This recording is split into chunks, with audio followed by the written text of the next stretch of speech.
and justice for all.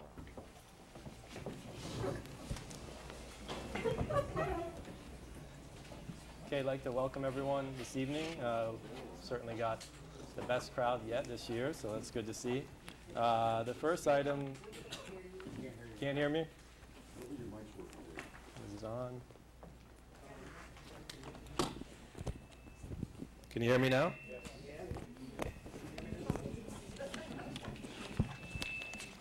Okay. All right, we're going to have a presentation. Item 4, the Florida Department of Transportation is going to speak regarding the 6th Avenue improvements.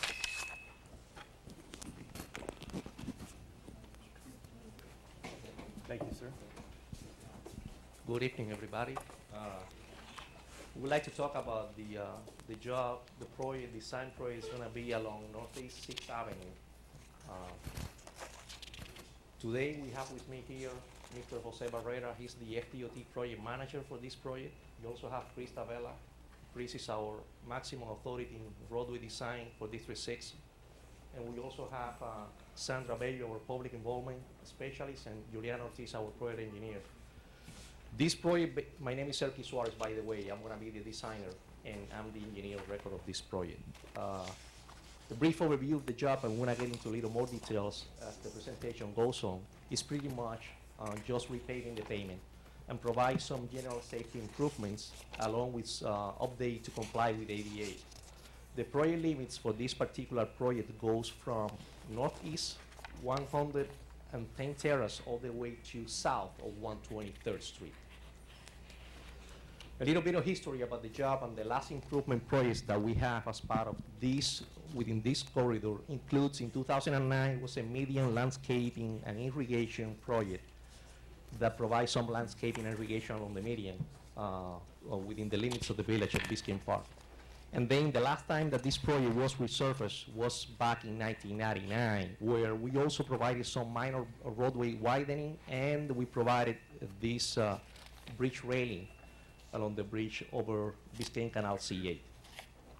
This is the existing typical section, and it's also basically the proposed typical section for the roadway. As you can see, it's a 4-lane divided roadway with beautiful landscape in the median and also landscape on the outside. The design speed is 35 miles an hour. This is the value that we use as engineers to use for the design of the geometric characteristic of the roadway. And the posted speed is 30 miles an hour. The proposed improvement includes, as I mentioned before, just repaving the pavement. Obviously, we're going to be removing the existing pavement marking. We're going to put brand new pavement marking. We're going to be replacing all the substandard ground-mounted signs with brand new signs. We're going to be upgrading all the pedestrian ramps, signals, and pedestrian detectors. Basically here, that's concentrated on Northeast 113th Street. And we're going to be installing chair lane marking, what we call charros, and signs for bicycles on the outside lane. The proposed pedestrian improvement include pretty much the update of these pedestrian signal heads to countdown signal is required by Miami-Dade County. We're going to be updating the pedestrian ramps here and the push button detectors here to comply with ADA. This is the charro that I mentioned before, the marking that we're going to be putting on the outside lane to basically acknowledge and make sure that the vehicular traffic understand that they need to share the outside lane with bicycles. There's several several roadway features that will remain in place and we plan not to touch and not to affect. Includes driveways, the bridge railing, the street name signs, street lighting, and the landscaping. Not included in this job is construction of the sidewalk. As part of this job and within the limits of the village of Biscayne Park, basically there is no sidewalk. And any addition of sidewalk will have significant impact to existing roadway features that we're going to go one by one to show you exactly what's going to be the impact of those. We also, the last time that we came to the village and we meet with the village last year, they asked us to look a little more into the sidewalk, and we went back to the district and we developed a pedestrian study that they also show and documents that the amount of pedestrian is not that high in that area. This is pretty much the impact that we had the sidewalk related to the drainage.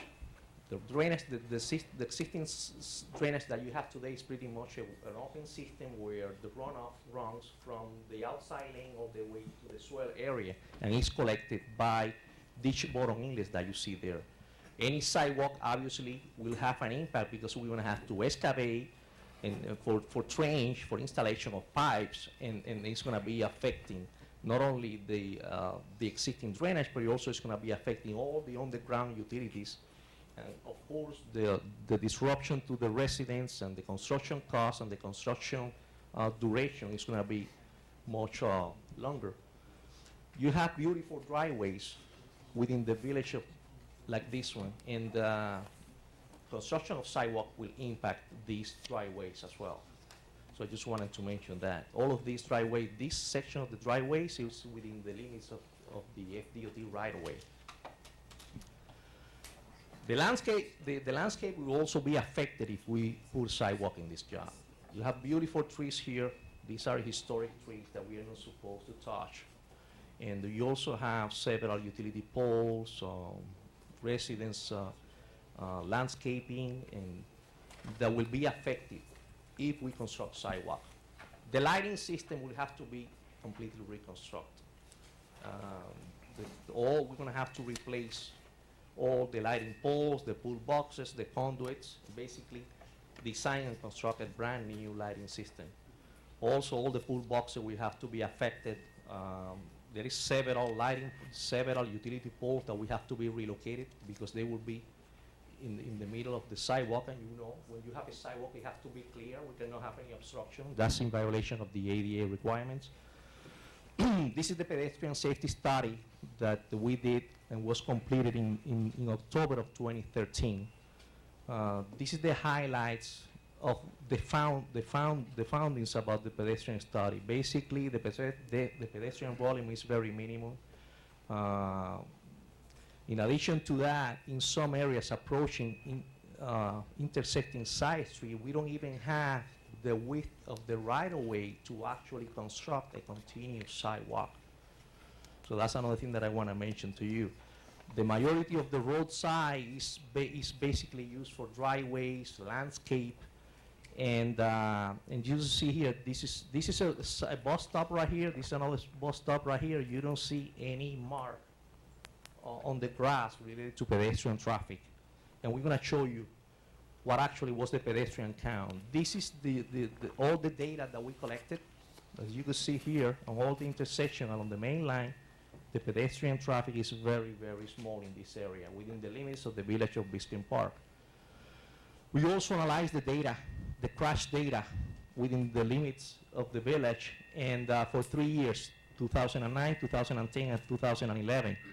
And there was not a single accident associated with pedestrian or bicycles. So the conclusion of the report, and the report was something that was prepared by the department, basically states that they need the pedestrian counts, which is basically one of the most important measures that we use to propose sidewalk, is pretty much minimal. Also, there is no any particular hazard that needs to be taken into account for sidewalk in the area, as there is no crash associated with that. Obviously, the construction of the sidewalk will have a tremendous impact, and not only to the resident, but to the vehicular traffic, and the construction duration will be a lot longer because the road will have to be completely reconstructed. And also, one of the things that we need to mention is that as designer, one of the things that we need to take into account every time that we have a design job is what we call a context-sensitive approach, which means that we have to be sensitive in the existing roadway features like beautiful landscape, existing historic trees,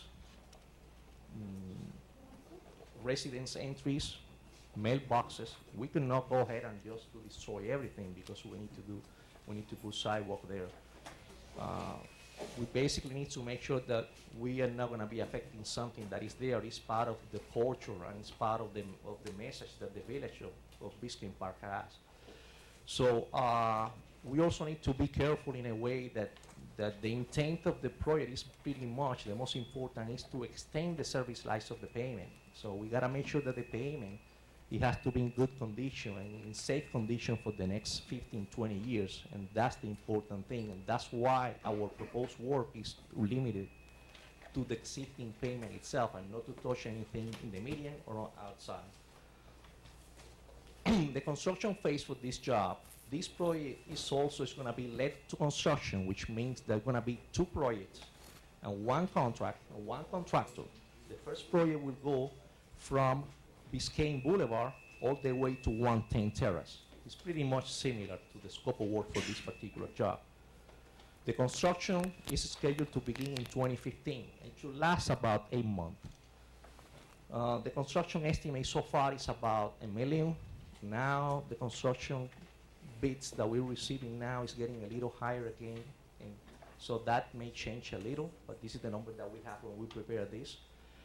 And the maintenance of traffic that we have is we prepare the traffic control plan to make sure that all phases, all work will be completed in phases to minimize impact to the stakeholders.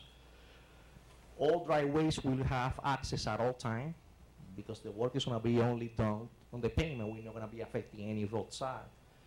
We're going to have some lane closure, but we're planning to do the lane closure during the non-rush hours to ensure minimal impact to the traffic flow. And last but not least, we're going to make sure that the work to be done during daytime to minimize impact to residents because this is a primarily residential area. So we want to make sure that we don't affect the residents during night. That's pretty much what I have. I understand that Candido has some cards for people if they want to provide any comment, any questions, and that's pretty much what I have. I think I was allowed 10 minutes. I'm sorry about that. Thank you, sir. Mayor, I have a question. Sure. On Northeast 114th Street, Yes. 115th Street, right in those 2 areas, can we get a crosswalk to be put in there?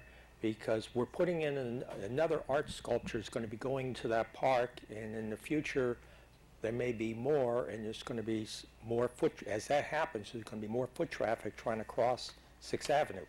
There's parking over there on the 114th Street side, on the east side. The park is on the west side of 6th, which doesn't really have parking.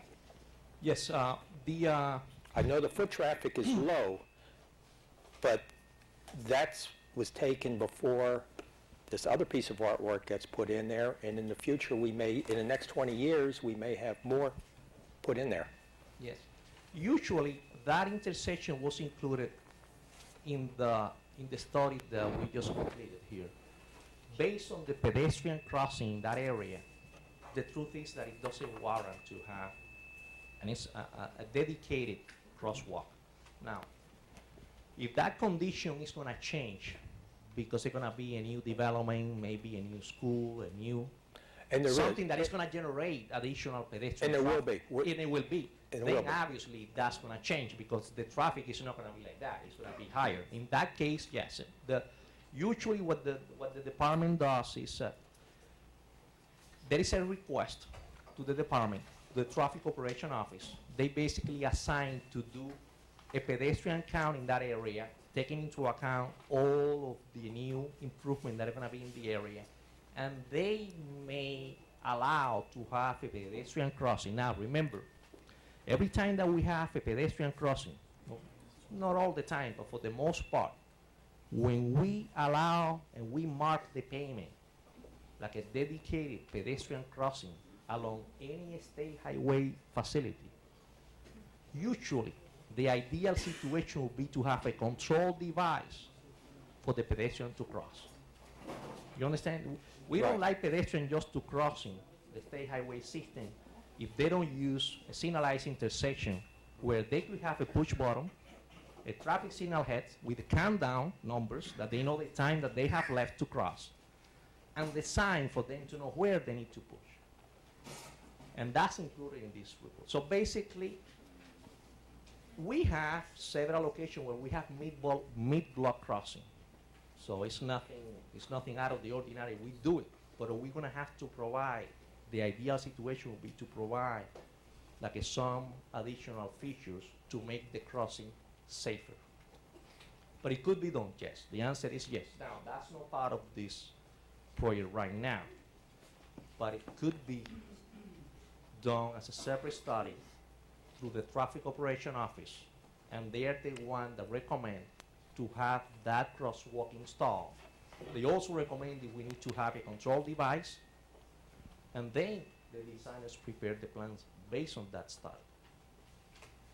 Commissioner Ross? Okay. Okay? Yeah, with regard to that very same question, I think that part of the reason why the pedestrian count is so low is because the environment is not very inviting for people to walk along Northeast and 6th Avenue. And that's okay because it's a state road. But with regard to people who live on the other side, on the west side of 6th Avenue, I've heard from residents who live there that they find it difficult to cross the road to, say, come to this facility or come to the park.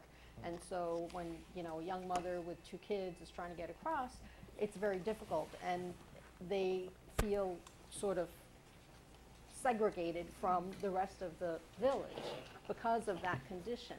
If we were able to install a crosswalk with the like on-demand signalization like was recently installed along Biscayne Boulevard in that stretch that had no lights, I think that would make it, it would integrate our village better, and we would have more conversation between the people who live on east of 6th Avenue and west of 6th Avenue. And yeah, I mean, I understand you're saying you can't just put striping down because then you're inviting people into what could be a hazardous situation. But if we were able to do something like is along Biscayne Boulevard, that might be a good solution. Yeah, the thing is that this corridor has a unique configuration and characteristic where you only have one signalized intersection within the village of the Biscayne, of the village. Only one. It's at 113. Just on the north side of the bridge. And it's not a typical 4-leg intersection. It's after a curve. So the people living or wanting to cross north of that location, they will have to go all the way for any other control signalized intersection to do the crossing. Right. It is like that. The way I see it, it would be 115 and or 119 as the 2 options. I think those are the ones that go straight across. Yeah, based on this, so doesn't matter basically where you put it. I think that if the department consider a location, will probably be something in between 113 and the next one to the north. That would make sense to have something midway. But those signalized devices that were installed on Biscayne, those don't coincide with the street lights, do they? Or No, they don't. Okay, They don't. so They this are not interconnected. No, Okay. they don't. And they have different versions. They have like a flashing beacon, and they have some dedicated with the standard red, green, and white, red, green, and yellow. They also have now some new technology where you push and then you allow and it start flashing and the car start, reducing the speed and allow the pedestrian to cross. They have different situations. I'm not in the traffic operation business, to be honest with you. I mean, I'm just a roadway designer. But I know that the district has a vehicle where that study could be prepared and that improvement may be done. I can tell you that. If Well, the city requests it officially, we can talk to our traffic operation department and do the study, and we can be included. Right. My concern is you say the pedestrian count is not there, but it's not there because it's not an inviting place. And, Right. and so you're not going to get the numbers. Right. Obviously, in order for the department to support those kind of improvement, it gotta be some pedestrian traffic. So I think the request would be more related to a future condition where that new center will be created, and that will be what we call a pedestrian generator factor that you don't have today.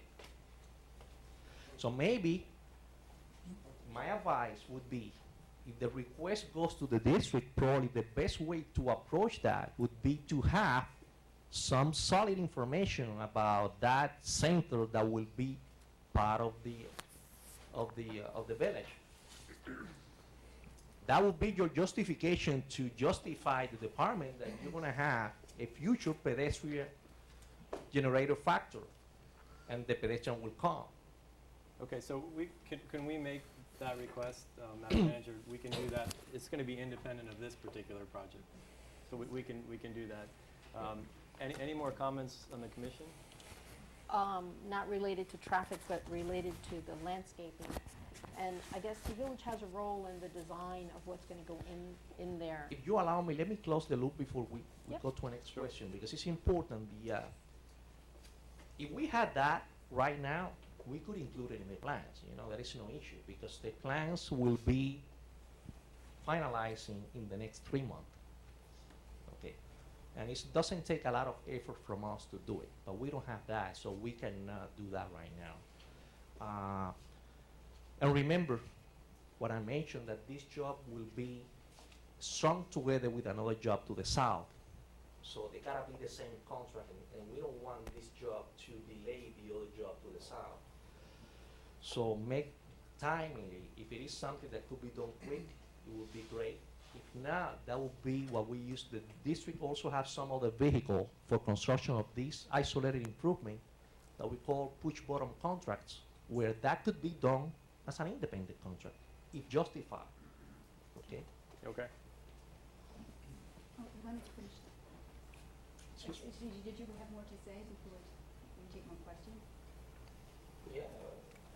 Do you have a specific So if question? we stay in the traffic theme, I guess, and Yeah, a couple of questions. All right, Well- I guess one of my questions is, when was this done? That was done in September and October. Weekdays? Yes. Well, oddly enough, in the park, everybody walks on weekends.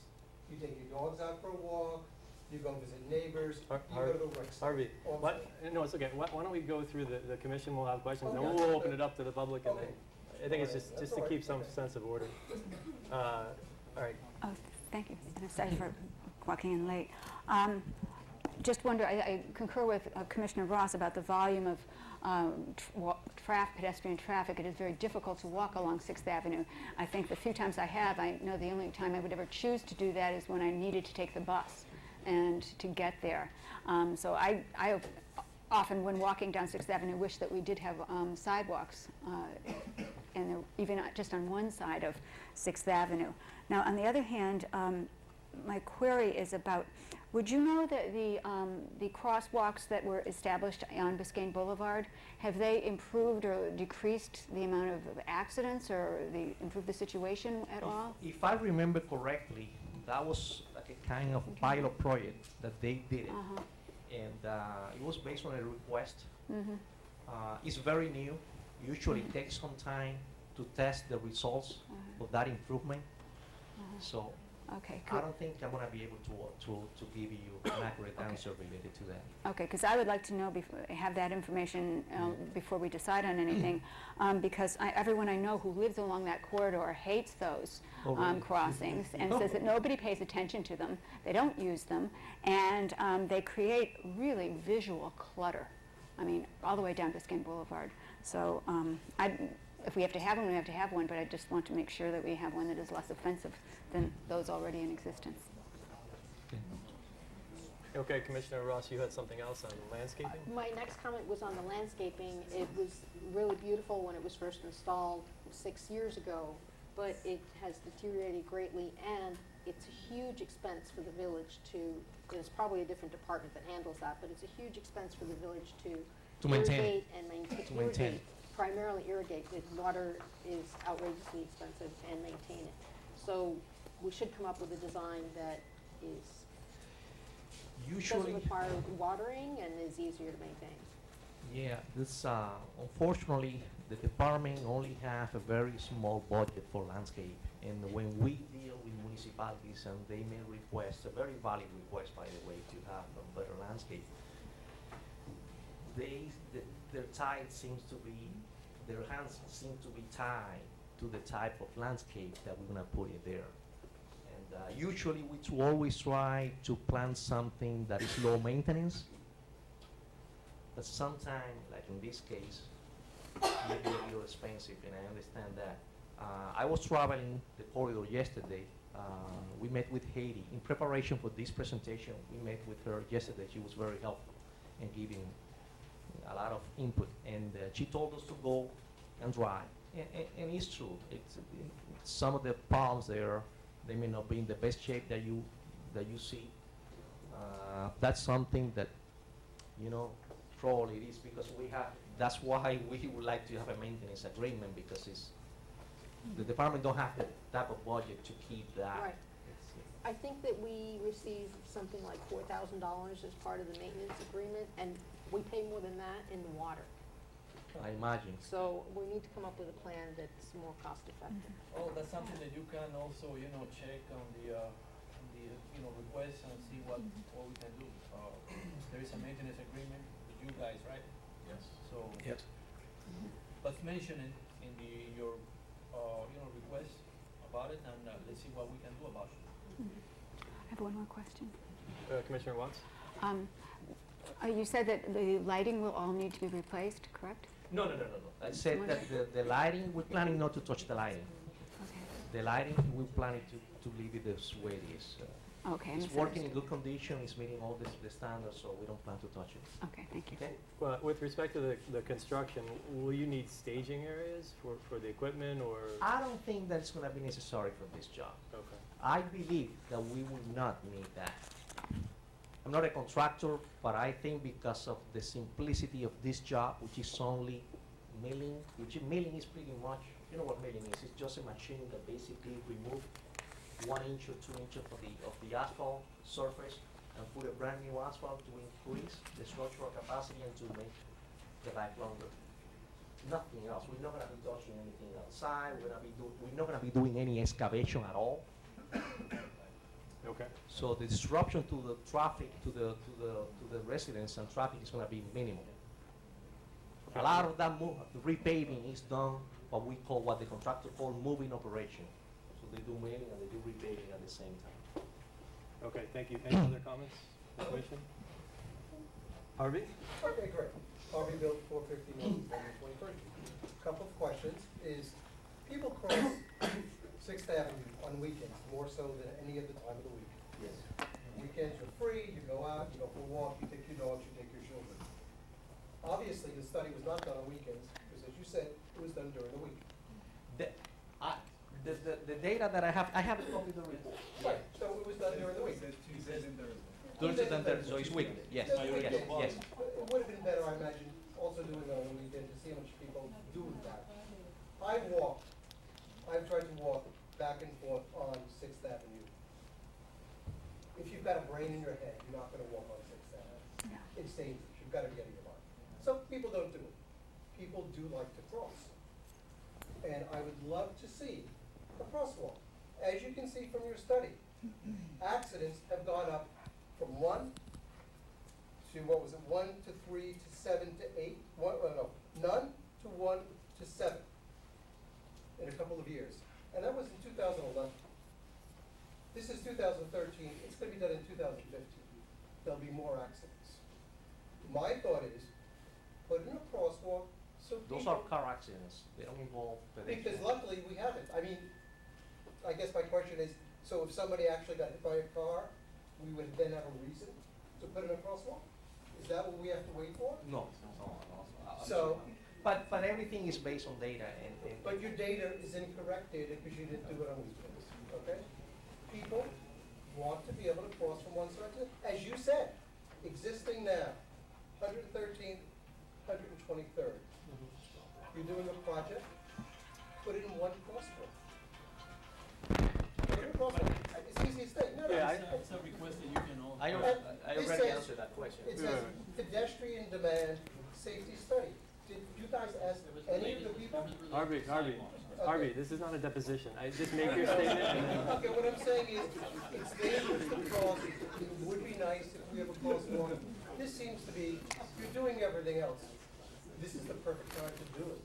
Extend the median a little bit, so when you're crossing, you have a place to stand.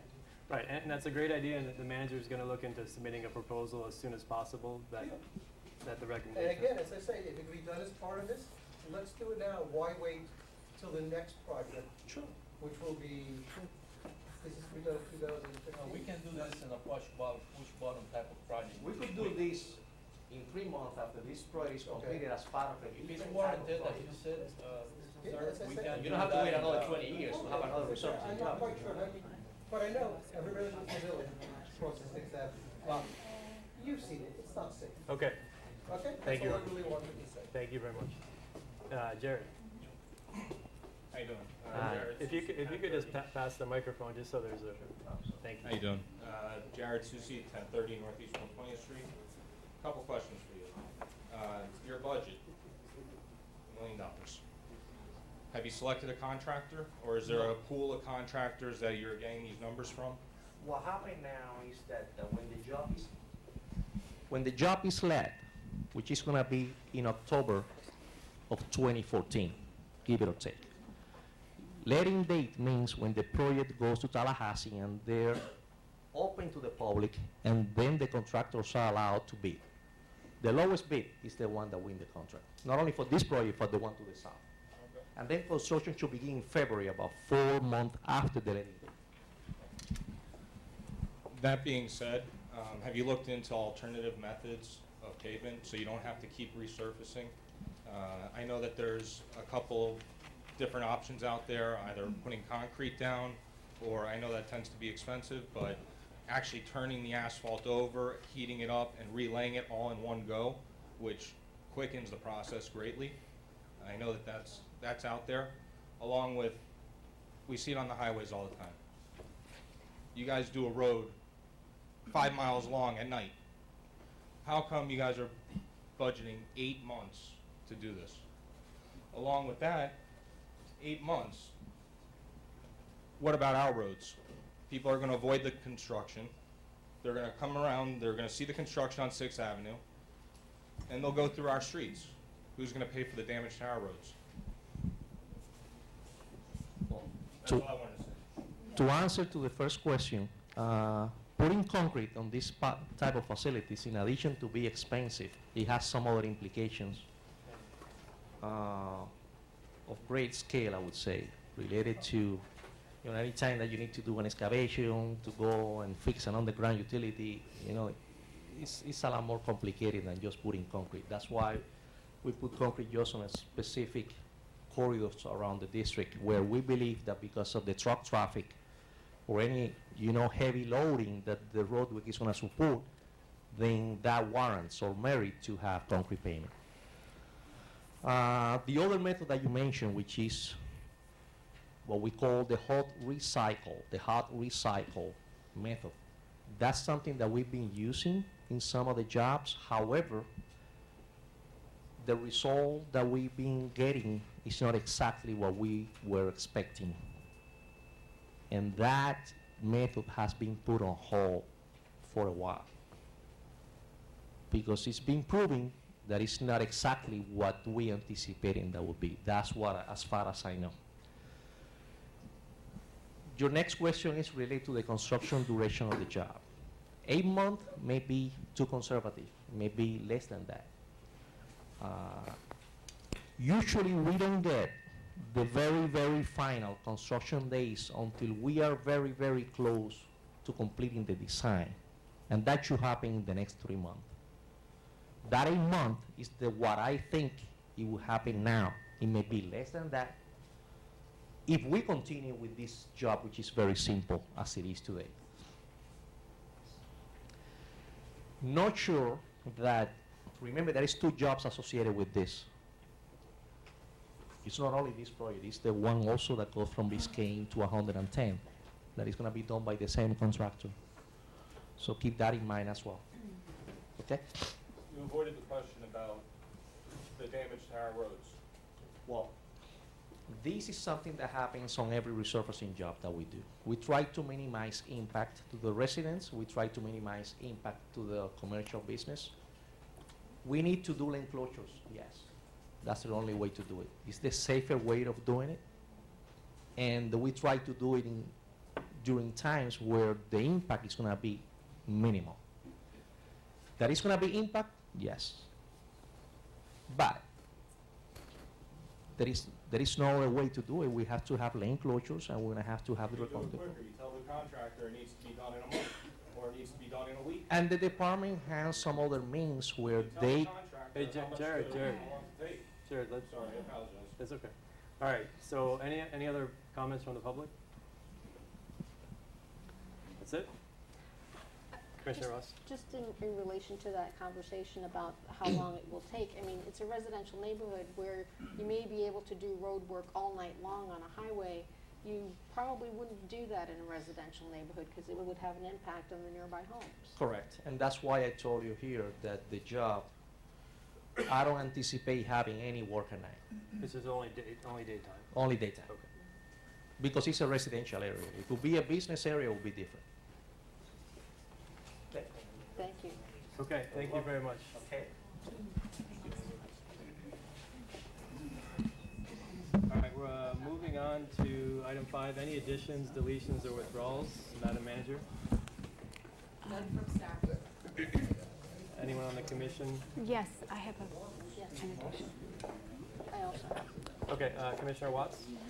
I have an addition that I'm requesting we discuss because there's a deadline of February 25th for a grant proposal, a short grant proposal. I mean, that I'd like to discuss. Just to discuss? Well, no, I propose that we do this grant. It's a little competition, a design competition for a project, a $25,000 grant just for Miami-Dade. I don't know if you saw it advertised in the Miami Herald last Sunday.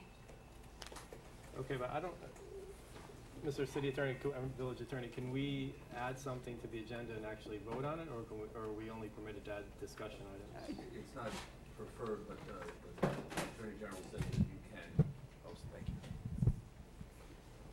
The Attorney General says if you know something's going to be on there, you should put it on there, but if something's not on there, as long as the meeting's duly noticed, at the discretion of this commission, you can consider it, unless, of course, it would have required a public hearing and notice, and this item doesn't, so you can discuss it. All right. You so choose. All right, so if the rest of the commission agrees, we can add it as a discussion item Okay. New business? under new business, okay? Is that all right with everyone? It's okay. I'd just like to, Well, she'll get into the details of it at the discussion Yeah, item, I but we're just left gonna the keep that, newspaper it's a at home. grant, that apparently I there's a thought they- sensitive deadline. Well, I know, but if I knew what it was about, I'd know. Oh, all right, I'll tell you. This is a grant that the Miami Herald and the Wolfsonian have put together called Power of Design, and it's one, do you have the article, and now I don't have it with me, but it's to solve all we need is a 300-word proposal for a project to solve a community problem from a certified nonprofit organization. The proposal is only 300 words, and it has to do with any kind of project that the nonprofit wants to do that will solve something that would enhance the community. And so I thought that I had an idea, we could discuss any of the ideas, but I thought that we might propose to do something about the lighting around the rec center. And if we had a good design for lighting, or energy efficient lighting and some beautiful lighting or underscaping lighting, that might be a project that would be attractive to the Wolfsonian and to the panel of judges that will design. And since it's only a brief 300-word application, it's not something that has to have, all of the RFPs, all the budget and everything, just a sort of description of what we might do if we were to get that grant. And since it's a short thing, it's the first time they've ever done this, it's a collaborative project, and I thought nothing ventured, nothing gained. Commissioner Jonas, is that okay with you? It's okay for us to talk about it, yeah. That's fine. Okay, so we'll add that as new business item 12G. Any, Commissioner? I have two brief items that would, I think, best fit under old business, which is a report on the MLK Day of Service, just a brief report on what we accomplished there. Okay, so we'll add that as 11B under old business. And also I have an update on the coastal clean energy corridor, the wide range district. Just a brief report on that. Okay, so we'll add that as 11C. All right, so we'll get to the good and welfare. Anyone have any public comments?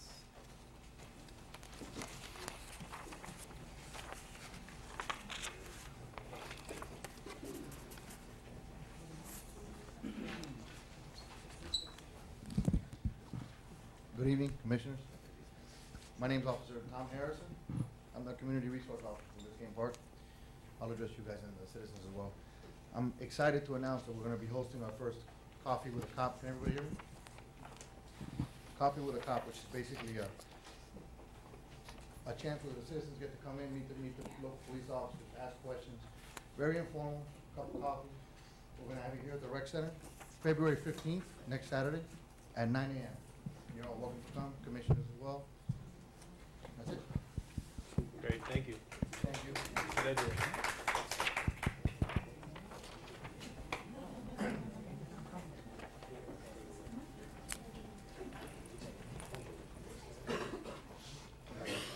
Hi, good evening, Commission and Mayor. Gay Chartung, Code Review Board.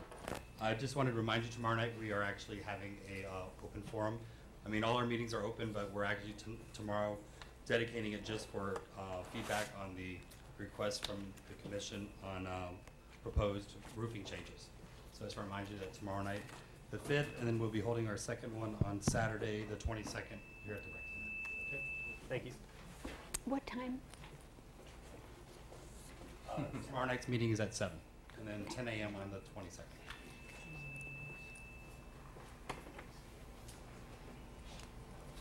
Hello, Susan Weiss, 116th Street. I've come to talk once again about the sculpture, which the new sculpture, the ball player.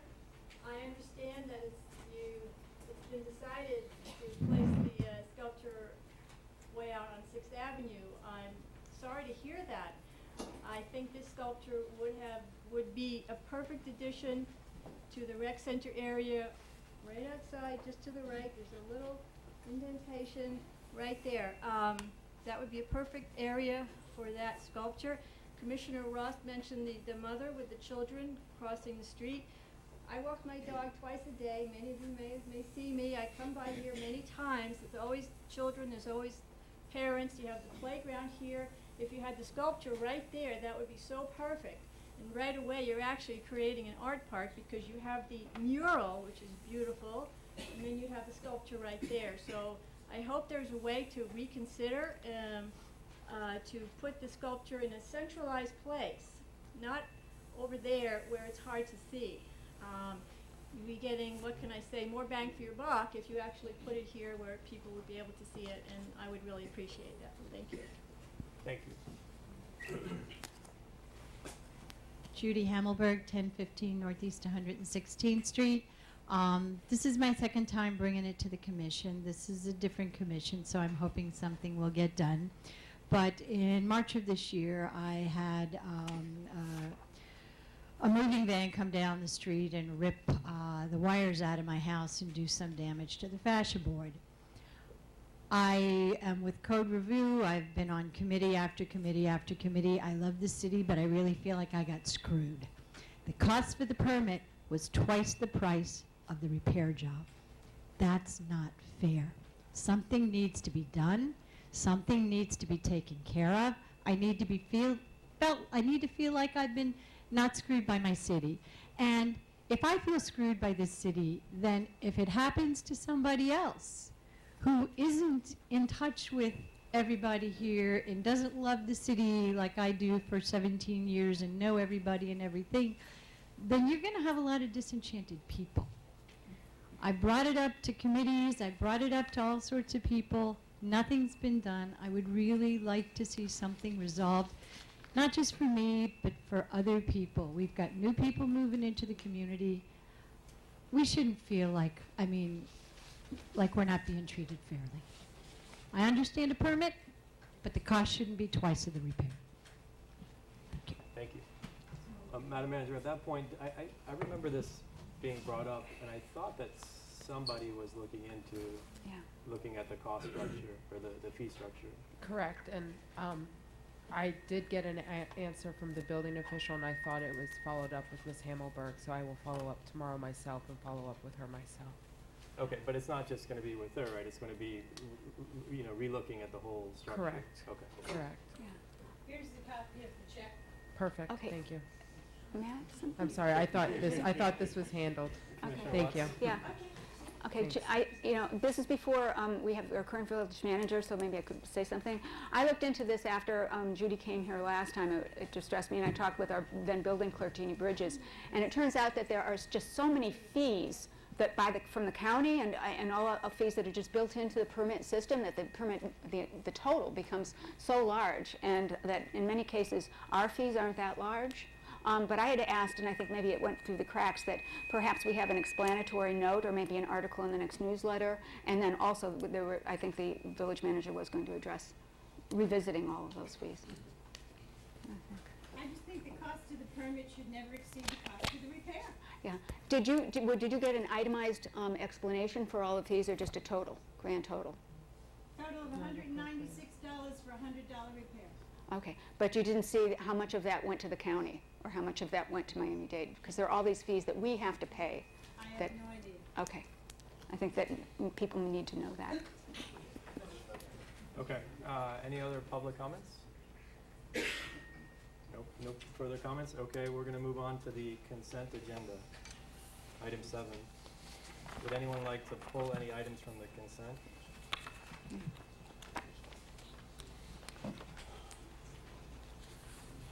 Move to accept the consent agenda. I'll second that. I'd actually I'd like to pull just for a brief discussion, 7C and 7D.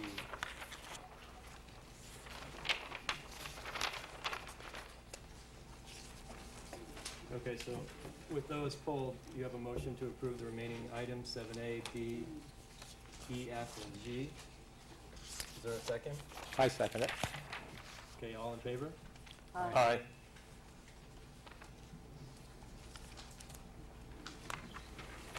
I just have one quick change with respect to the development agreement. It's actually one word, or the deletion of one word.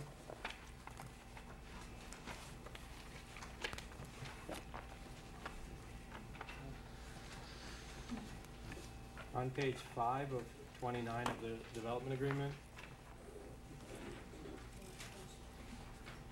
subparagraph N, it talks about the traffic management and having the applicant bear the cost of any impacts to traffic management, including the hiring an off-duty police officer. I think that sentence that begins with the applicant shall bear the cost of any said impacts to traffic management, just delete the word said, because I think the intent was that should there be the need to hire an off-duty police officer within the sole discretion of the village, it should be with respect to any impact to traffic, not just with respect to the traffic management proposals that were presented by the applicant.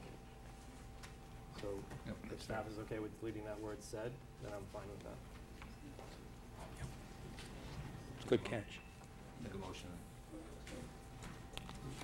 I make a motion to go ahead and to remove or make that change. And to approve the item. And I make a motion to approve Resolution 2014-04. I'll second that. Okay, all in favor? Aye. Aye. Okay, item 7D is legislative action items, and it's also discusses the village manager and also myself, and I believe Commissioner Ross are going to make a trip up to Tallahassee to lobby the legislature, and we just wanted to bring up the funds, the cost of traveling up there and whether that's going to be covered by the village budget. Yes, sir. Within the village budget, approximately $1,650 was budgeted for this Tallahassee trip. Also, there were funds budgeted for travel for the village manager under the administration. The funds budgeted for this Tallahassee trip are directly underneath the village commission budget for travel and per diem. That includes the, it's a line item of $3,475. That includes the Miami-Dade League of City meetings as well as the Tallahassee trip. Okay, so the budgeted money, the 1,600 and some odd dollars should cover the three of us going up there, airfare, hotel. I believe so. Okay. Commissioner Ross? The reservations I've made so far, hotel and airfare with a car, it's gonna be about $1,000. And I'm willing to split that 50-50 with the city. I'll kick in half, and if the city would pick up half. This would be for a 2-night stay in Tallahassee, so we'd have 1.5 full days of meetings.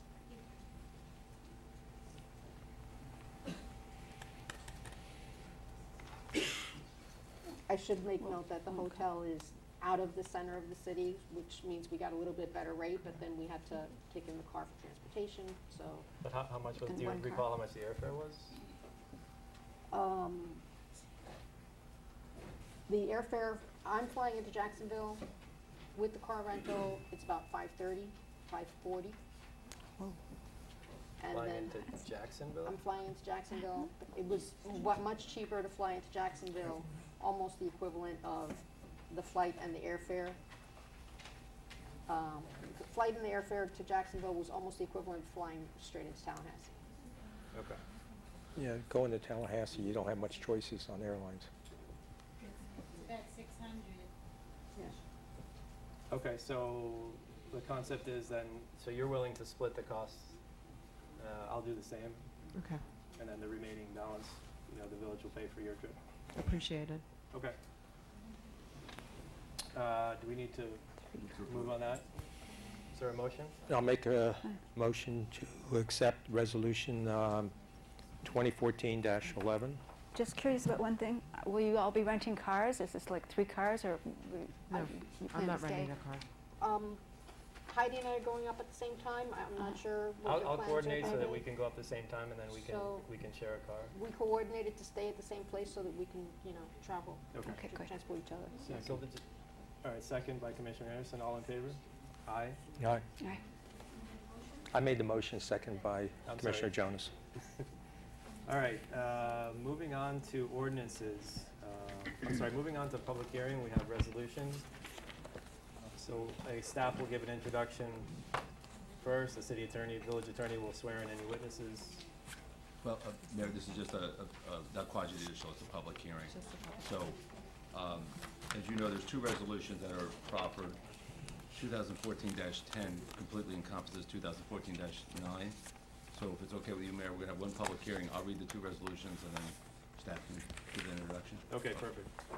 Resolution 2014-09 is a resolution of the Mayor and Village Commission of the Village of Biscayne Park, Florida, initiating and requesting proposed boundary changes to the Village of Biscayne Park in order to annex property described as an area bordered on the west side by the FEC Railway, on the north side by Northeast 121st Street, on the east side by Biscayne Boulevard, on the south side by Northeast 109th Street, except that between Northeast 116th Avenue and Biscayne Boulevard, the south border shall extend to the point where Northeast 16th Avenue, Biscayne Boulevard intersect near Northeast 116th Street in Miami-Dade County, Florida.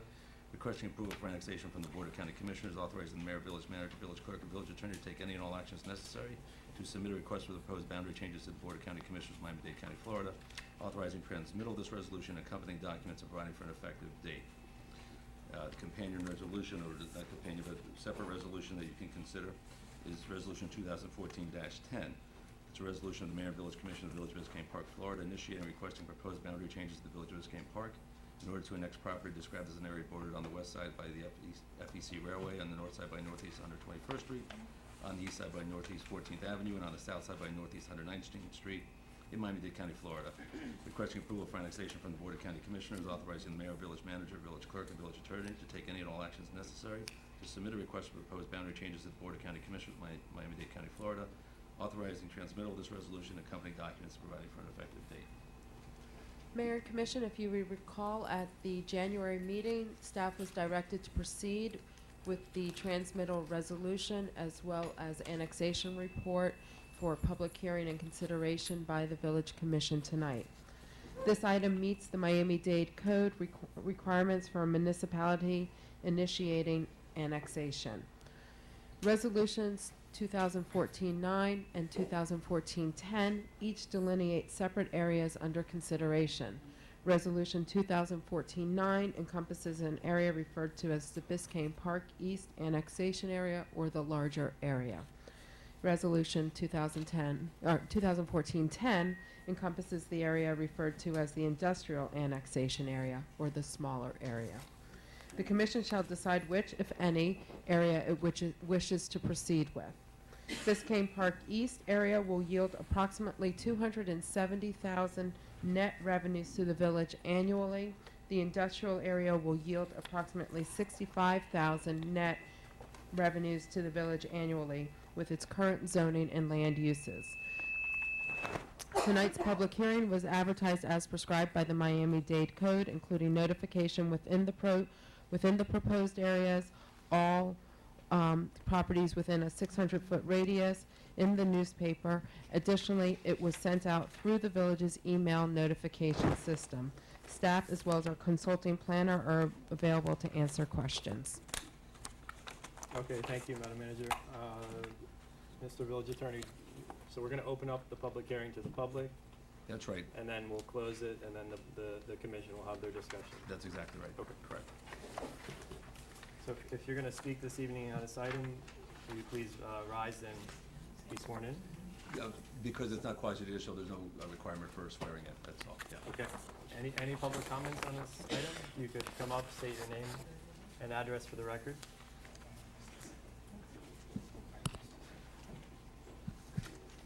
It's Mary at 1030 Northeast 121st Street. This past weekend, I went around to both of the areas with Commissioner Watts and looked at both of the areas that you're talking about. I don't know where the income that and I'm not doubting your word on what you're saying with the income that we're going to get. The areas don't look good, and there's only about, I think, about 5 warehouses there, and I think it's going to be more problems than it's worth for us. Unless you're talking about in the future that 10 years from now we're going to be making a lot of money. I don't think we're going to get the amount of money you're saying. And I think it should be put on the ballot, and I think that the residents should decide whether or not they want to go forward with this. After all, you do work for us, and then you can make a decision after. Everybody's saying, well, it's going to cost $3,000. I think it's worth it. I think it needs to be put on the ballot, a referendum, and I think the public needs to decide on whether or not they want to do it. That's it. Thank you. Thank you. Harvey, you're back. Oh, as of this moment, I'm not for it. I couldn't say that's done. Harvey Build, 450 Northeast 121st Street. I think it's a great idea. If they say we're going to make this much money of it, I will believe staff that they know what they're talking about. And we're going to make $65,000 a year, this year, next year, the year after that, the year after that, and the year after that. In fact, once building starts over there, if somebody in fact takes over the empty areas and puts up buildings, we'll make more money. And it's money we need. I think it's a great idea. I believe it's your job to make the decision. It's not the individual village's job to make the decision. And that's something you were elected for. And I think we should go ahead with it. Thank you. Harvey, just to clarify, you indicated the $65,000 profit, so that pertains to just the industrial Just area. I would say both areas. I was just going by the lower Are you figure. in favor of just the industrial or? I'm actually in favor of both. And in fact, I would actually even be in favor of a little bit more. I think the area that nobody really wants that's the area that could probably increase in value the most. Okay, thank you.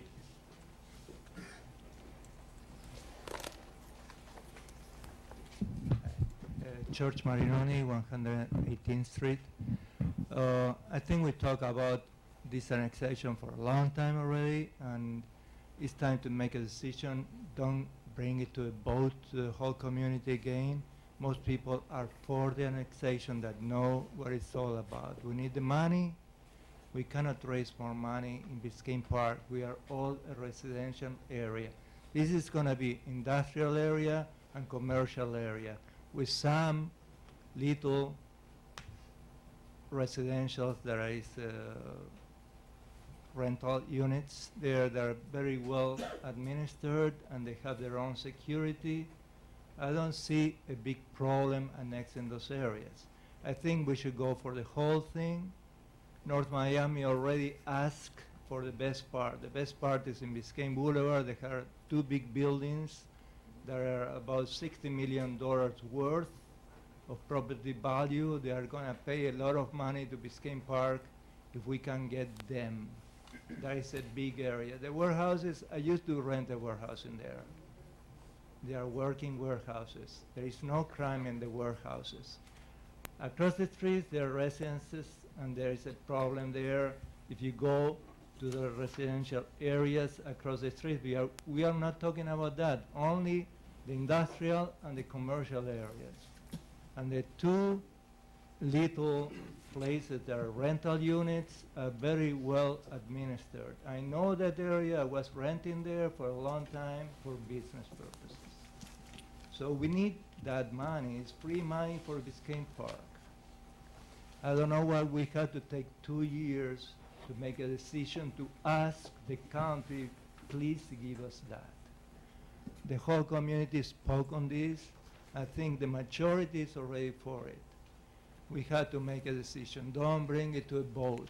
Don't make another year for this. This is a new commission, and we can make the decision. Just take 1 or 2 meetings and do it. And then we ask the county and we initiate the process. And then we see what happens. And that's my comment. Thank you. Thank you, George.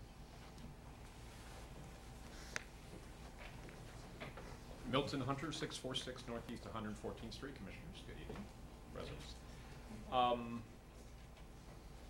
I have had a chance to see the numbers of what's happened with our budget over the last decade, and also give more credence to the candidates that we're interviewing for our commission, for our village manager's position, and others, that this is not a luxury, this is a necessity. This is a fiscal necessity. And I'm a little concerned with some of the sentiment about half measures, because we are past time to address this, and certainly not as a half measure. This is a one-shot opportunity to do it and do it right for the future, so that we can sustain ourselves as an individual and independent entity. And a pushback from a group of neighbors that have not studied the budget, and I know I'm speaking with broad terms, but those who I've reached out to for this that are against it have no legitimate reason that they've explained to me why they're against it, other than they want to keep things status quo, and that's with respect out of ignorance. Because we cannot maintain and just hope that things will get better. That is not a viable strategy or plan moving forward. I believe also that it is your responsibility as a commission to make a decision, because you will have the data and the facts that we cannot expect 3,000 residents that don't attend these meetings or do their own due diligence to know. So I think that somewhat mitigates their vote in the issue, because they don't understand the full circumstance, and I don't know that they would take the time personally to gain that knowledge in order to make an educated decision. So I just have been a little concerned with the time delay from when this process had first started, time that has been wasted, that is now going to end up costing more money because of not acting on this before, and then the idea of, well, let's just do it as small as possible. I think we do need to see all of the numbers, but I think that a half measure approach is inappropriate due to the situation where we are now and moving forward. Thank you. Thank you, Bill. Any other comments?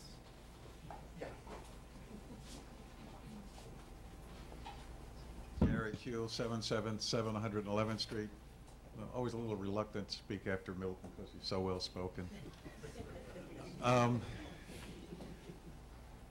I was in favor at the time when there was an opportunity to even take a broader swath and annex it.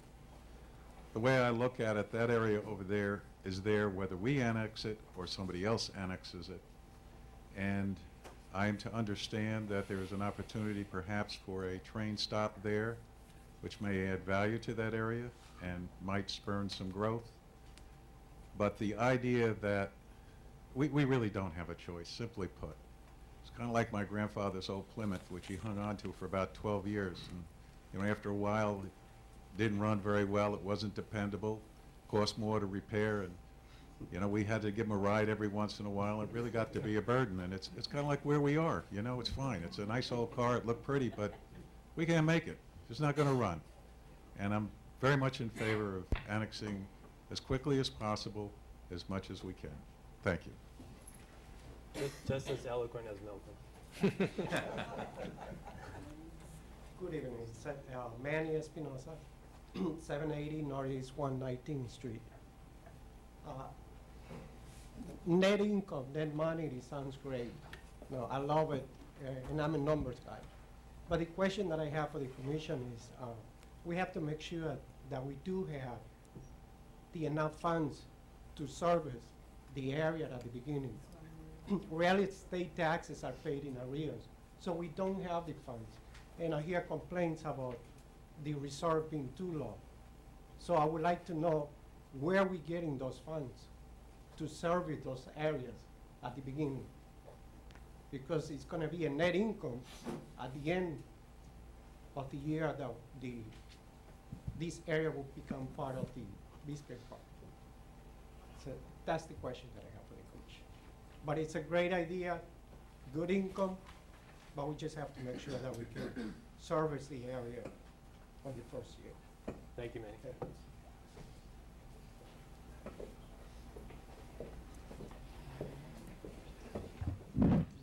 Dan Keys, 1107 118th Street. You know, first of all, in favor of both the resolutions because they don't do anything but get us further in the process that we can make a decision on later. Certainly, the smaller $65,000 net income doesn't seem to come with any downside. The number one downside I see potentially to the larger area or any larger annexation over that is that if you annex property, you annex the residents to live on that property, and 400 odd residents are, you know, have a potential to affect decisions that are made on that board, because they may be able to put people on that board that you're sitting on. So the assumed $270,000 net assumes that everybody's going to be in favor of the level of taxation necessary to get you that $270,000 net.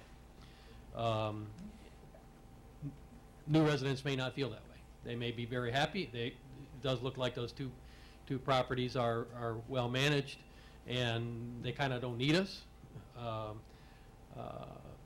And they may not want to subsidize the rest of the village. They may not want to subsidize this community's police department and public works and recreation and so forth. So I don't think we know enough about that. I haven't looked at the electorate numbers to see, you know, how worried I am of that issue, but you know, that's there.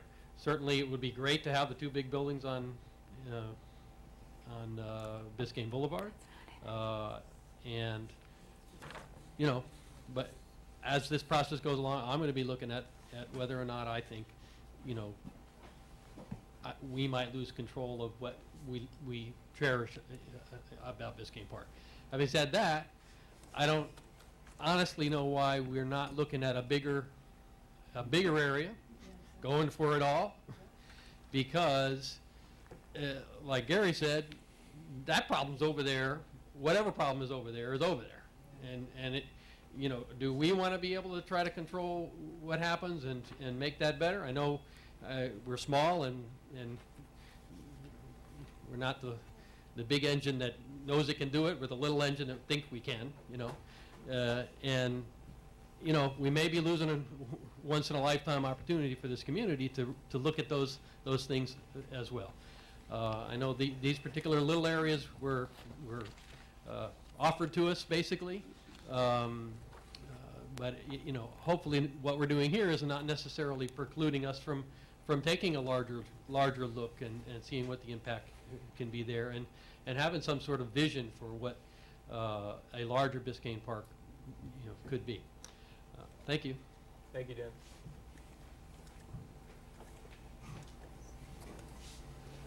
Chuck Ross, 11166 Griffin Boulevard. I'm not going to rehash what Milton said, what Gary said, what Harvey said, some of what Dan said. But I do want to point out that in the numbers, I believe they are lowballed because they haven't contemplated non-ad valorem revenues. They've only contemplated ad valorem revenues. Plus, I also want to point out that, I don't need to point out, we're almost at the top of our assessable millage rate, which is 10 mills. We're at 9.7, I believe. No, we're at 9.5. We want to go 9.7. We're at 9.5, right? I forgot now. 9.7. Anyway, point being that revenues are leveling out, expenses are on the increase. And, you know, it's not that difficult if you look at the trend lines to see where we're heading. So, I mean, it's not not an option. And I think Milton put it very well. So, we need to go forward, and we should go forward with the whole area considered. Thank you. Thank you, Chuck. Janie Anderson, 11th Place and 119th Street.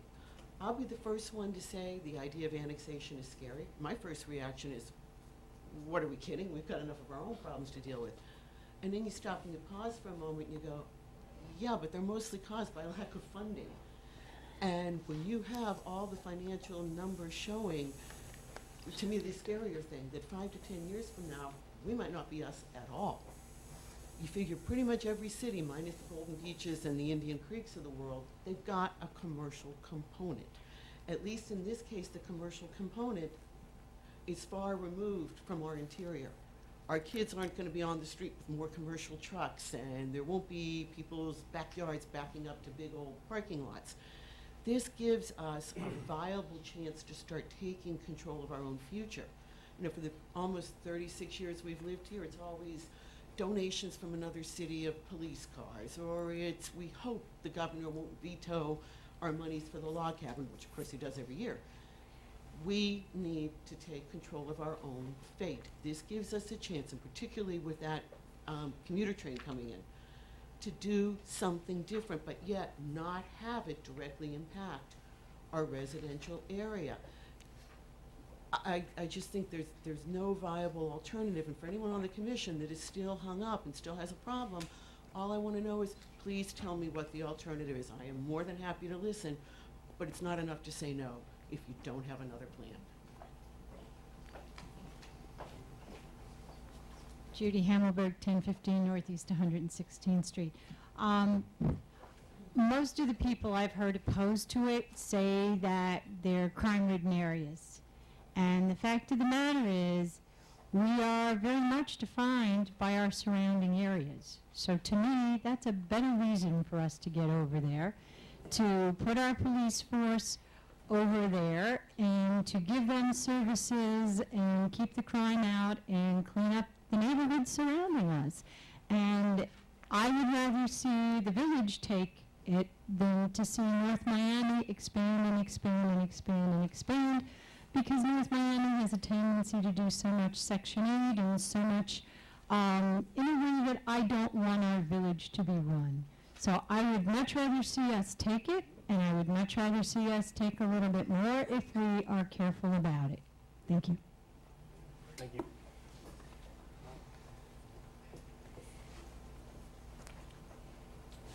Erica Pettis, Northeast 8th Court and 113th Street. I'm still very new to the neighborhood, and at first I was very skeptical about annexation. I didn't want it. I moved into the neighborhood and I liked it just the way it was, and I didn't want it to change, but I understand that we don't have any choice of extra revenue or anything, that we need to do this. So when I found out that we really need to do this, I thought, let's just take a big chunk of the pie and take the whole area over there, not just that little section. But if we have to, we have to. If you know, I'm for it if that's what we have to do. But we have to be very conservative, because we have to think about police over there. We may eventually have to go over the tracks, make a way to go over the tracks. There are ways to get over the tracks over there, but we may need to. And also, I think that we should look for future expanding in that area. That we should make Biscayne Park, it should be the future, like they're saying, a big part of the future. And as far as whether the residents should vote on it or not, I don't know about that part. I leave it to you guys. You've been here a lot longer than me. So, anyway, that's it. Thank you. Anyone else? Dale?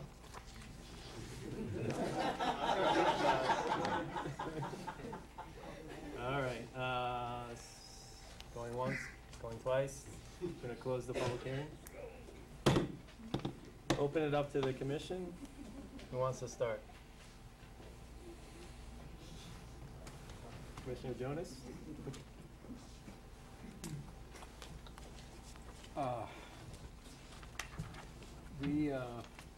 We need to do something. We are taxed about as high as we can be in terms of tax rate.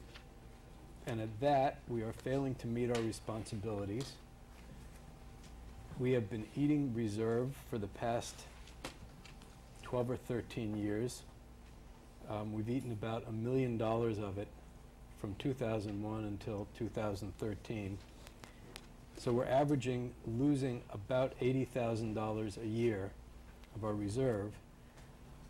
Doesn't make a great deal of sense to try to annex something that will produce $65,000 a year if we're losing faster than that and we're not getting the job done. So I really don't see that there's any reasonable alternative to annexing as much as we can. To reiterate what some other people have said, there's really essentially no downside.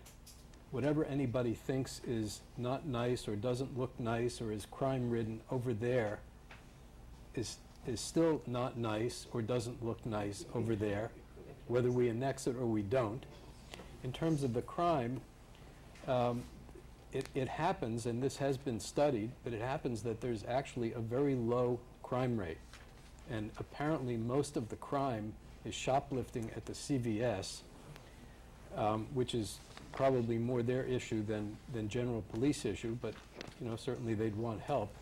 But the point is that we're not really inheriting a huge policing responsibility. It's more of a standard policing responsibility. And again, I just really don't see what the downside is. That's it for me. Okay, thank you, Commissioner Anderson. We have two different parcels that we're looking at. One is the large parcel, and one is the smaller one. The large parcel, there's enough people, voting residents there, that actually Biscayne Park would have to be paying for an election, and they would be voting on it to decide whether they want to be annexed. That's number one. Also, when you take a look at that on the map, what Biscayne Park is looking at is taking the revenue-producing area, the little strip along Biscayne Boulevard, coming on up and then coming over towards the tracks, leaving the duplexes and single-family homes to the county. What we're gambling is the county would say, you can take the revenue part and puts more burden on us, the county, to maintain services for the rest of the people that are left there. The other side, if you take the smaller, if we look at going for the smaller one, we don't have to be paying for an election. There's only a few voters in that area. Yes, you have smaller revenue, but it's a little chunk. It's not a big sweep, a big sea coming all the way on down. Maybe the county will say, yes, we can have that small piece, because this is a process that we're going to have to be submitting to the county. We don't know what the county's going to be, what they'll say, one way or the other. I would rather to go for the smaller piece, even though it's a smaller amount of revenue, see how that works out. It's a gamble. It's a gamble because North Miami is looking for the same little strip minus the part that we were looking at, which is the western side up in the map. but North Miami was looking for that. It's a gamble whether the county will say, yes, North Miami, you can take the revenue producing and we will still be stuck with the higher cost of maintaining the rest of it, not asking to take all of it. If you want a piece of it, you're going to have to take it all. We don't know what the county's going to say. I'd rather go ahead and gamble that the county will at least let us get something, because I think the rest of it, I don't believe the county will. It goes through so many different departments. I don't think that they'll be signing off on that. And so I'm more comfortable with the smaller part. Okay, Commissioner Ross or Commissioner Watts? Go ahead. We've been in discussion about this for 2 years, if not more. Actually looking at our city's planning documents back when we did our comprehensive plan changes before I was elected. The discussion was that this was an area that we needed to look at. In fact, that language was included in the changes to our comprehensive plan. Our finance director has given us 5-year out projections, and they show that we're going to be in a deficit situation if we don't change what we're doing. So we need to change what we're doing. The areas that are now currently assessed at values that would bring us, at our current millage, for the small industrial, light industrial area, $65,000. That may sound like a lot of money. It's 1/2 of a mil in this village. So if we were to have that gain, we would not be able to have any appreciable reduction in our millage. And that would be at trying to impose that same high millage on this acquisition target and annexation property. As opposed to the entire area that's described, which is the coral-colored area, that would bring nearly 2.25 mil of revenue to the village. With that kind of an increase of revenue, we can think about lowering the millage here and not imposing such a high millage on the other side. And then we have a little bit of breathing room to make improvements in our surrounding areas and make improvements here in the village. Frankly, the $65,000 to be gained from the small and lonely light industrial area is hardly worth the trouble. It's not going to get us where we need to be. We're not going to be able to offer quality services to that area, and it's really should be just taken off the table. What we're doing here is we're approving an application to the county, and then we're going to see what the county has to say to us and enter a negotiation process. At any point, if this deal, if it goes sour, if we don't like what we're seeing, we can withdraw it. But if we don't take these steps, we already see how North Miami is attempting to encroach on what is the highest quality parcels along Biscayne Boulevard. And if we don't take these steps, we're going to be shut out of that process. There is no other land that is adjacent to the village that would offer the quality return that this property would offer the village. I believe that there's some hesitation about including residential areas. I believe that those two developments, fairly new developments that are rental units, including those in our application process, will enhance the likelihood of a successful annexation application with the county, because we are showing that we're willing to take on areas that are a little higher intensity in service.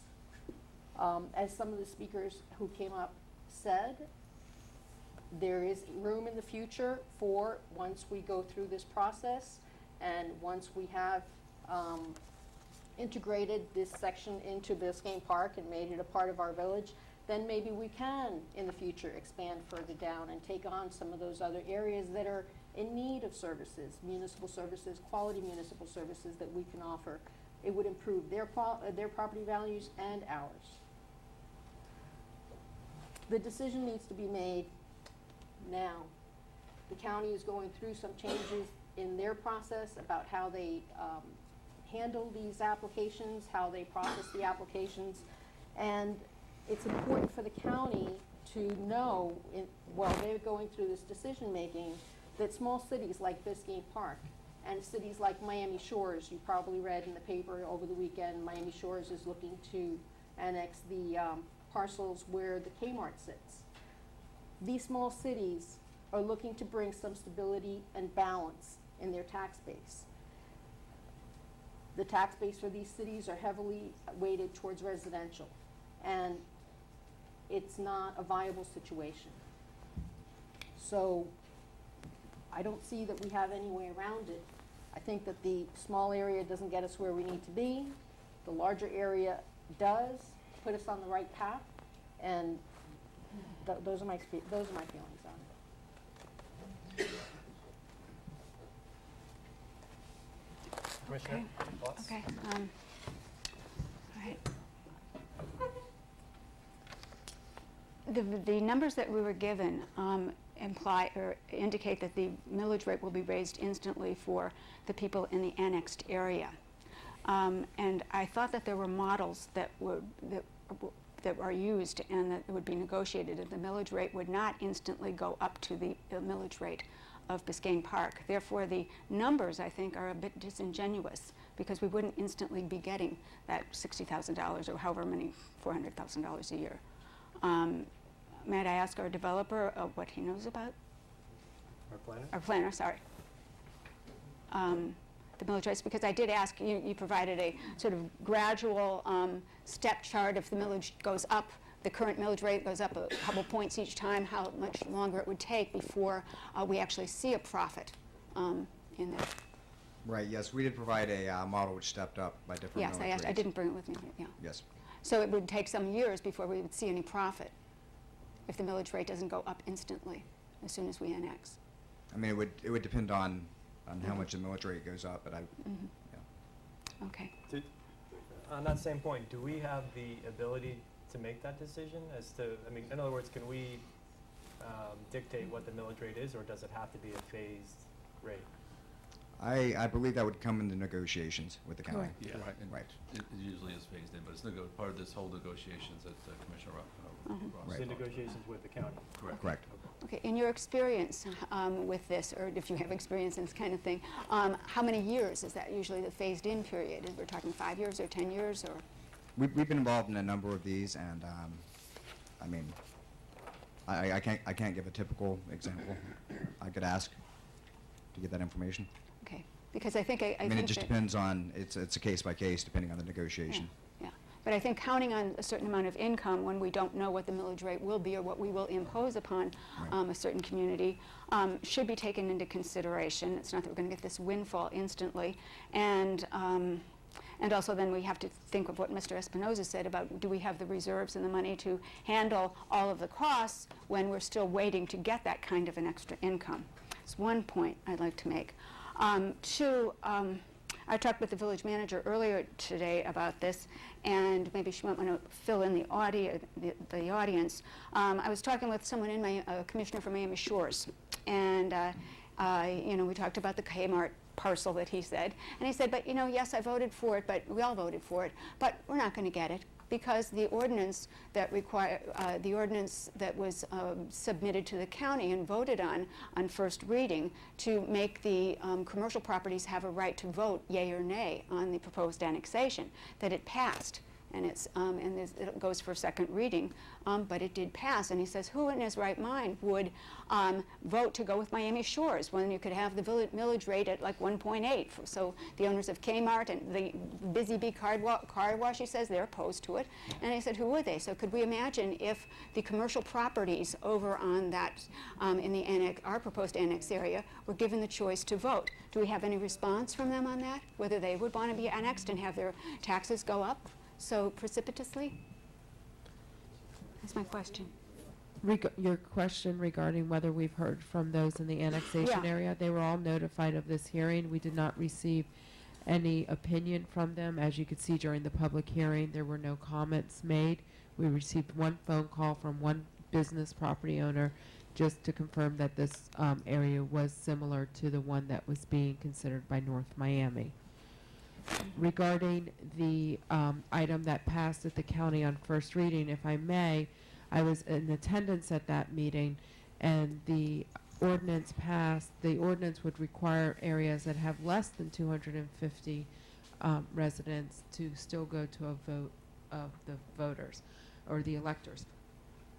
Which doesn't include the businesses, right? This vote would be advisory to the commission, but of course, you know, it could have some strong pull.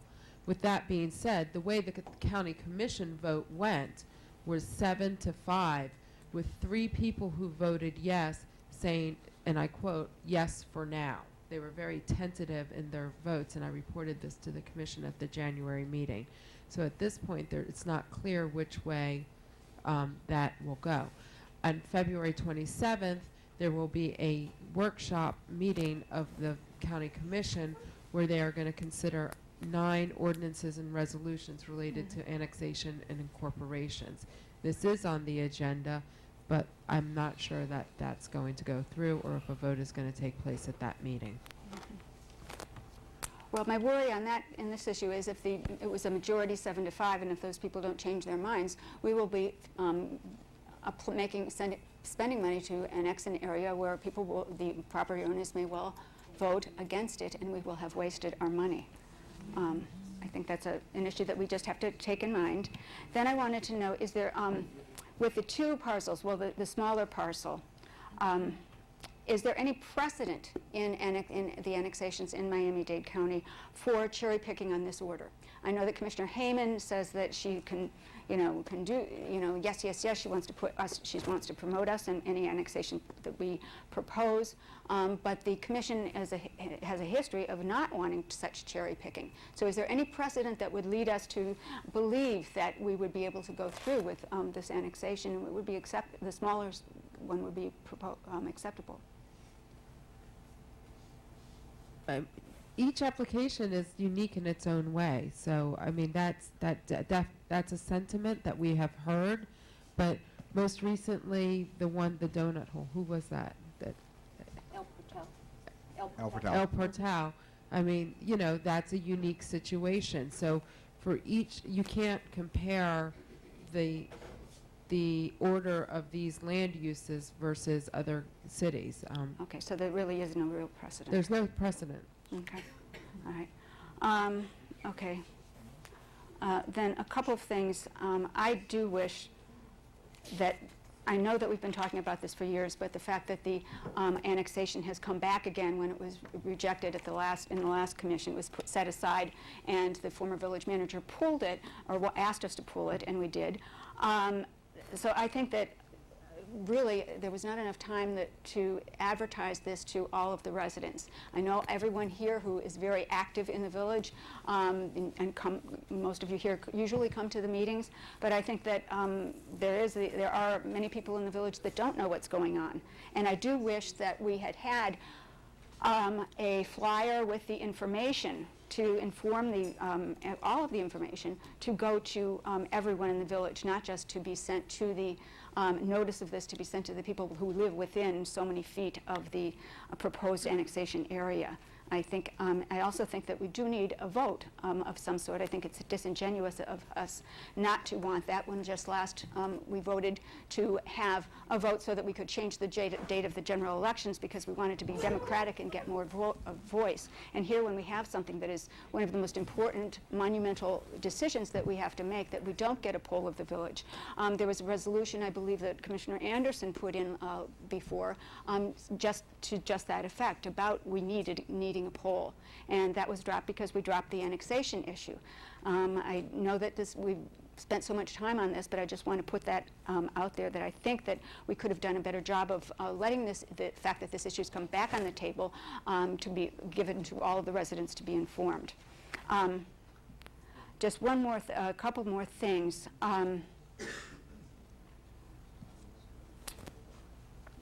I was distressed when I looked at, as I said, when we went through this before, that I would be willing to consider the commercial area.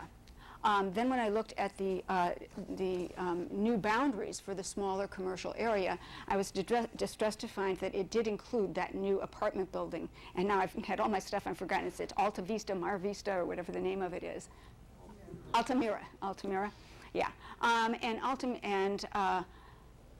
have to voice my objection, the same objection that I had 6 months ago, but for annexing an area that has so much rental, just as the larger group area is primarily rental units. So we're talking about landlords who are going to have to pay a higher millage rate, and if they're landlords, that means they don't have the Save Our Homes or whatever. They don't have the tax discount that those that just homeowners have. So the taxes will go up on those properties, and what will that happen? But what will happen then? Of course, the increase in taxes will be passed on to the residents. Residents who are renting, probably because they can't afford to own homes. So we will be passing, because we want our sweet, nice village, and we want to live the way we want to live, and we will be taxing those people that we don't know, faceless people. We'll be taxing them so that we can maintain our lifestyle here in Biscayne Park. And that, to my mind, is rapacious and unethical, and I just cannot support that.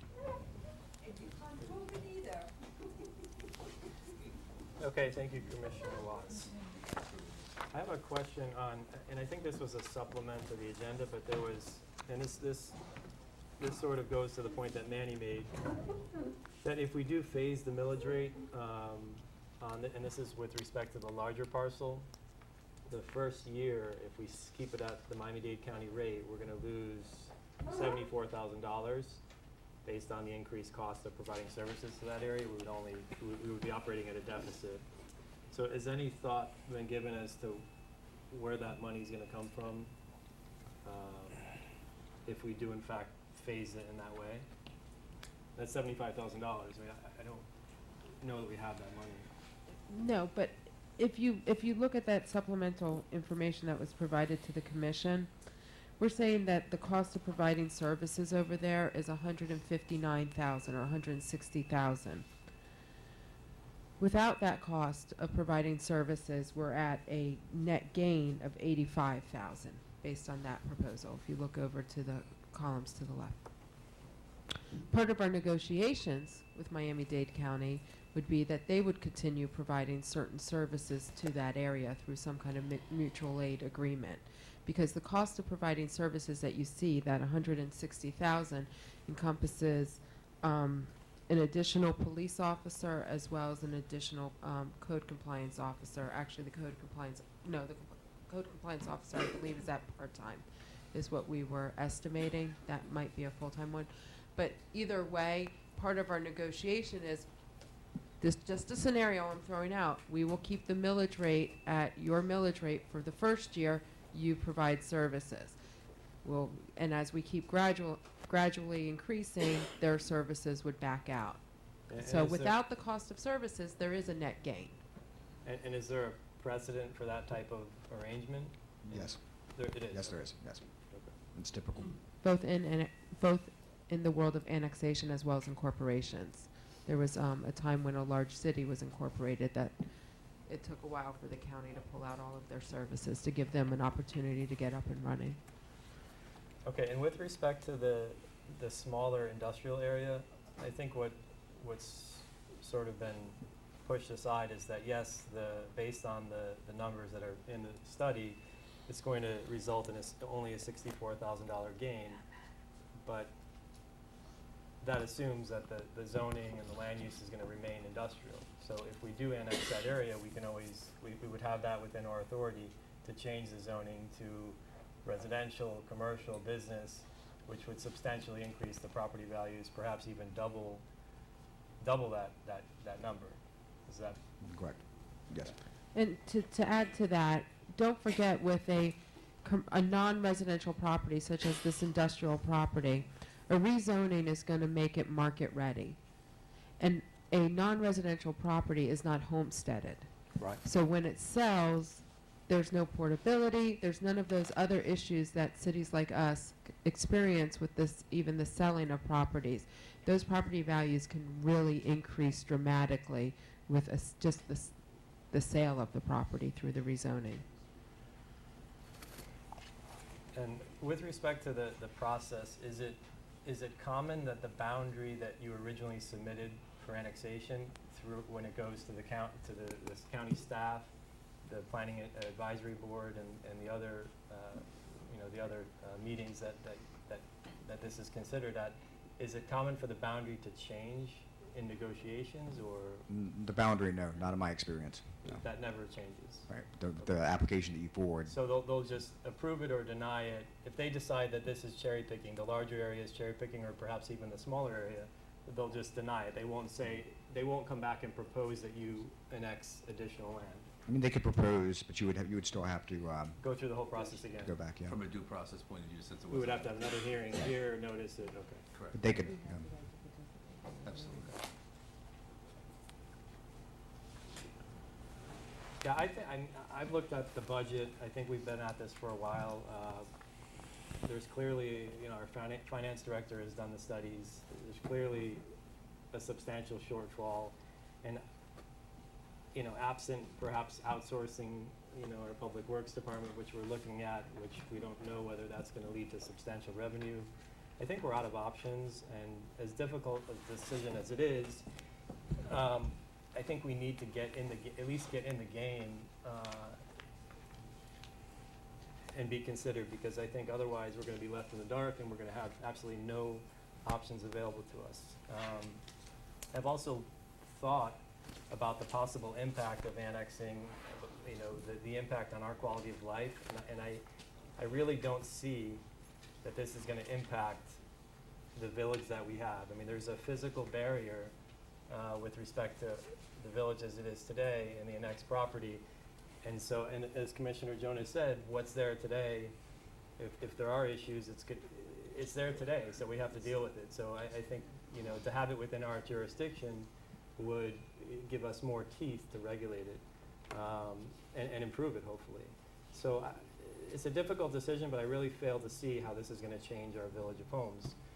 With that said, I struggle with whether to annex the smaller area or the larger area. I was initially inclined to annex or to pursue annexation of the smaller area, because I do think that it's a blank slate and we have the ability to do something nice there with rezoning it and actually doubling the figures that are in the study.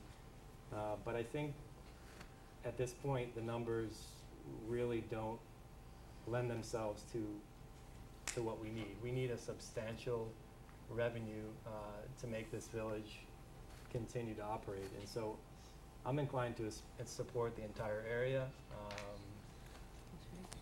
and let us go through that process and see where it takes us. And then if it doesn't work out, it doesn't work out. But at least we know that we've tried our best to improve the village. Any other comments? Just very briefly, as on the smaller area versus the larger area, I believe that if we were to take only the light industrial or apply for only the light industrial, and North Miami is applying for the retail office buildings, that would leave in the middle of those two pieces an enclave of residential area, which is exactly what the county is looking to avoid. So, it might even create a situation where both applications would fail. Dave, I have a further comment. What's that? I have a further comment. Go ahead. Just regarding the concern about how we can appear to be behind for a while. In other words, how can we afford to do this, the upfront money, et cetera. It should be kept in mind that the only thing we factored in is the ad valorem revenue. We have not factored in the non-ad valorem revenue, which is considerable. I think it's probably about equal to the ad valorem revenue, and it's immediate. It doesn't take until the end of a year, as Manny was pointing out, like the ad valorem does. So I think there's really a lot less for us to be concerned about in terms of startup money. On the other hand, sometimes, as people say, you do have to spend a little money to make money. And if we struggled a little more than we already are for a very short time, I think it would be well worth it. we need to get where we're trying to go. Commissioner Anderson? Yeah, I'd like to ask our clerk, do you know approximately what it costs to fund an election over there? There in that area, you were quoted at about $3,500. About $3,500? 33. So in the smaller parcel, we don't have to be funding an election then? Correct. Correct. Thank you. If the county commission passes on second reading the change in the current law, what is the impact on this? As I understand how it's proposed, it only deals with, if you're under 250 residents, so it doesn't change an area that's, for example, here, That totally we're over industrial. Correct. But if we were to go for the industrial area, it would impact that. It would. But the election would not cost that much. The election would be going to only 5 property Okay. owners. Whereas this, the 3,300 quote is for 283 individuals. Any other comments? Take a vote. I'd like to make a motion. I'd like to make a motion that we approve Resolution 2014-09, which is for, describes incorporating the large area we've discussed. Is there a second? Yep. Second, Commissioner Jonas, all in favor? Aye. Just real quick, I'm sorry, I apologize, just so everyone knows, this would then make 2014-10, if you, not necessary for a vote or actually a vote to deny it, just, okay. Okay. All in favor? Aye. Aye. Nay? Okay. Nay. All right, motion carries 3-2. So.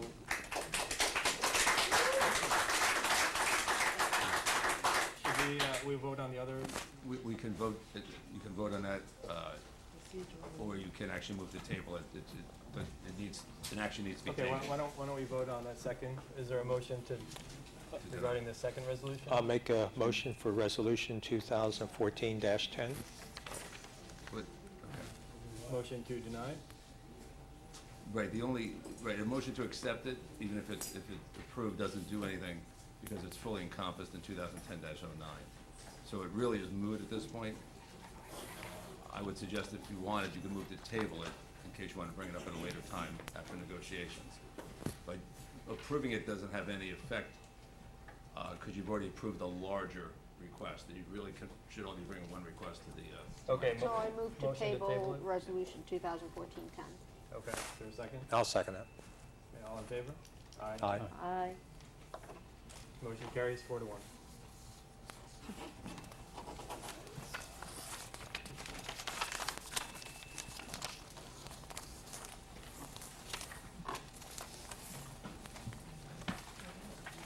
Okay, we're going to move on to ordinances. Item 9A, it's a first reading, ordinance 2014-01. This is an ordinance of the Village Commission of the Village of Biscayne Park, Florida, amending Chapter 2, Administration, Article 3, entitled Commissions, Boards, and Committees, amending existing Section 2-30 of the Code of Ordinances of the Village of Biscayne Park entitled General Rules and Policies, creating new Section 2-36 of the Code of Ordinances of the Village of Biscayne Park entitled Public Art Advisory Board, providing for conflicts, providing for codification, providing for severability, providing for an effective date and mayor. We open it to the public, and there's no requirement for swearing in, as it's not quasi-judicial, it's legislative in nature. Mayor and Commission, at the January 7th meeting, the Commission directed staff to amend Chapter 2 of the Code of Ordinances. The amendments in front of you tonight relate to the manner in which board and commission committee members are appointed, changing it from a direct appointment to a simple majority of the commission. We have included a sample board appointment ballot in the backup to show how this process may work. The amendments also include the creation of a public art advisory board. This item is considered first reading. Upon passage of second reading and a public hearing, second reading and a public hearing will be held at the next available commission meeting. Staff is available to answer comments, or answer questions. Okay, thank you. Comments from the commission? Mayor, if you want to ask anyone for the public. I'm sorry, we'll open it up to the public. Any public comments? Thank you. Barbara Kuehl, 777 Northeast 111th Street. Before I forget, in the ordinance, to have a quorum, it states you're supposed to have half plus one, and the boards are 5 members each. So half plus one really ends up being 4 people. Most of the boards take 3 as a quorum. And I think it would help if it was reworded, because otherwise it's 3.5 people. So what you're reading is not one of the proposed changes, but an additional change that you would like? Actually, that's the way it's written now. I brought that up a long time ago. If you're rewriting this ordinance, you should look at that. I think in the foundation it says because there are 5 members, 3 would be a quorum. Okay. So what I'd like to address is the Art Advisory Board.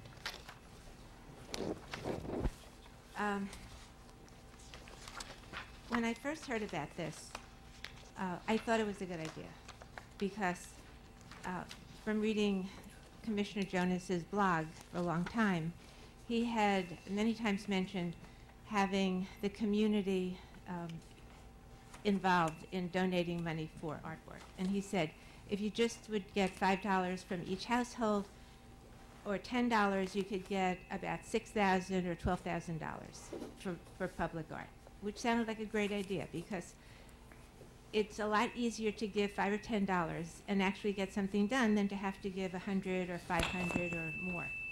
And the problem is, when I read your outline for the Public Art Advisory Board, it really sounds like just another board that is more or less looking for grants, looking for the commission to approve certain things. I would rather see, I would like to get the community involved.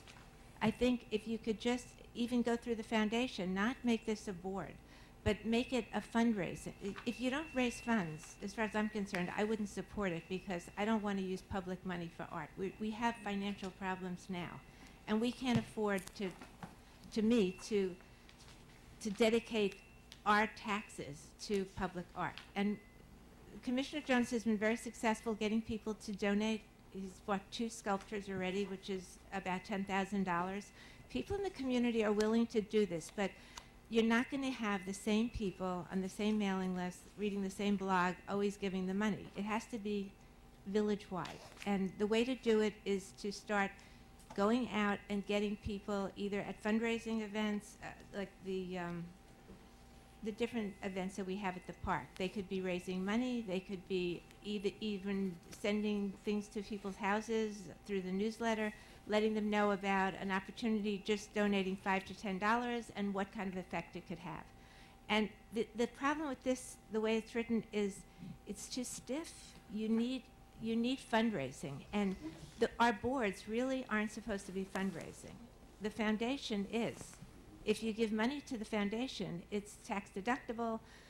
Our boards are not supposed to, on a regular basis, raise funds. It's supposed to be like a once in a while, you come to the commission and ask them. So I don't know why you would want to create an advisory board the way the other boards are set up. And I think if you could get some people who are excited about this, there are a million different ways, a little outside of the box to raise money, where the foundation can do things that boards that go through the village can't.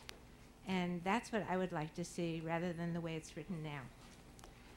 The other thing, too, in this, it mentions them recommending where the sculptures are going to be placed.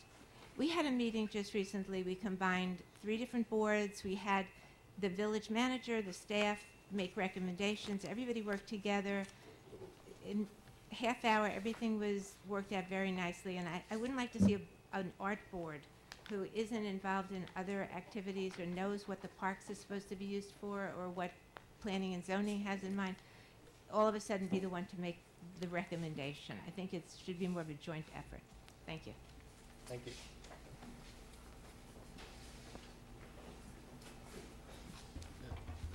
Dan Keys. Pretty much have to echo what Barbara said regarding the art board. we did have a very productive multi-board meeting to discuss the location of the second sculpture. As a point of information, we did discuss this facility as being the location for that, and went back and forth pros and cons as to putting it here, and it was decided that we would recommend that it go over in the 6th Avenue property over there. And we actually had a discussion about whether or not this was, an art board was something we'd like to see, and the consensus by far was that we didn't need another board to do this. That there are enough good citizens on existing boards that don't necessarily have the particular expertise. They just know what they like, and that's how I buy what I call art for my house, and that's the kind of community we have. And there's nothing precluding any resident or any commissioner to bring forward expert testimony, if you will, on the acceptance of any particular piece of art that might be donated. And it was pointed out during these meetings that basically the art's going to be donated, or it's not going to be. And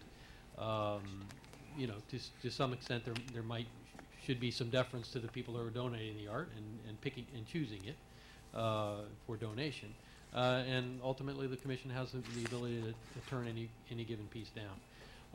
With regard to the changes in the ordinance itself, I'm not sure it's because I haven't read the entire ordinance isn't here. I'm just looking at the changes.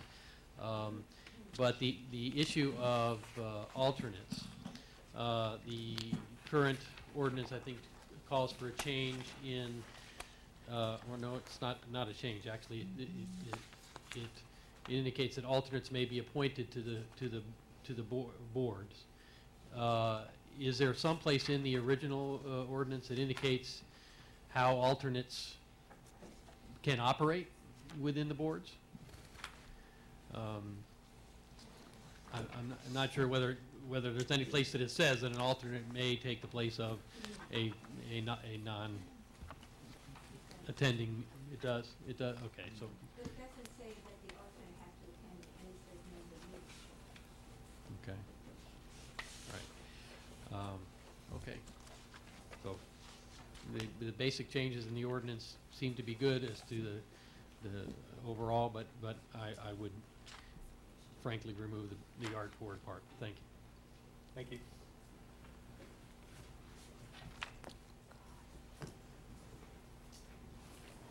Gary Kuehl, I live the same place Barbara does. I want to settle this rift between Dan and Barbara. I think I'm very pleased to see that we're getting more interest from our village manager in the boards. I was very disgruntled in the past that there was a disconnect between the commission, between, no criticism of Anna, she had a full plate, but the point is, I don't think the boards were appreciated. That's kind of the big picture. To get to the point, I do think that an art advisory board is advisable, and Barbara and I have talked about this. Initially, I was opposed to it.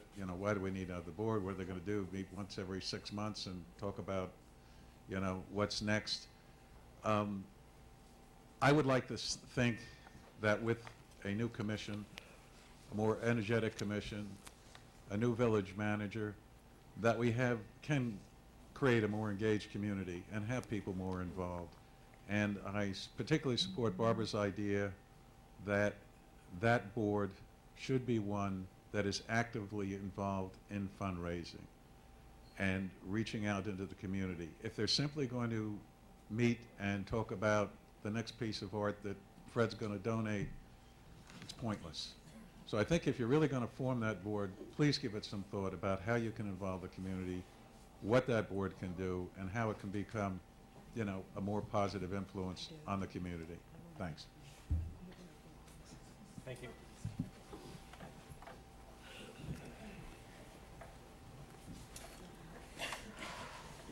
Chuck Ross, Griffin Boulevard.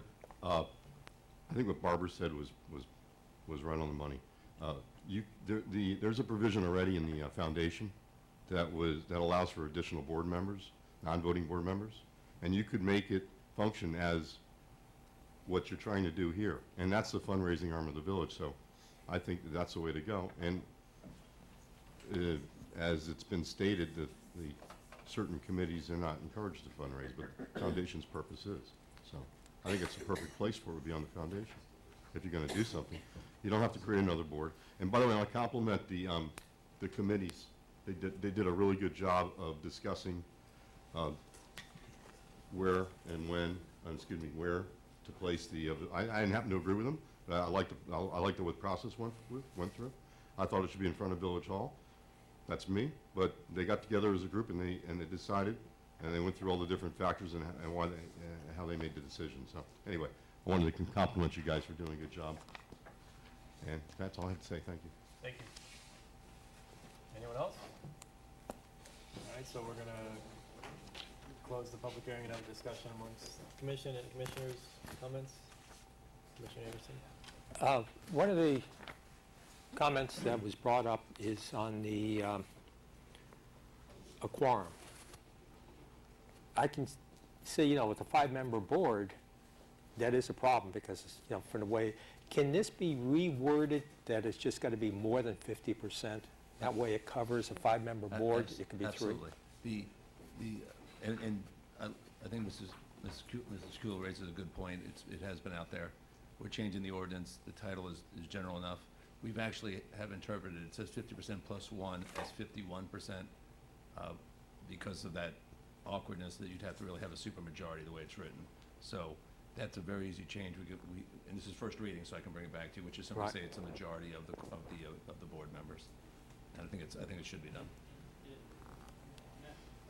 Is it a majority of the 5 or a majority of the actual members at any given time? Well, the way I'm recommending it is you do it the majority of the board members.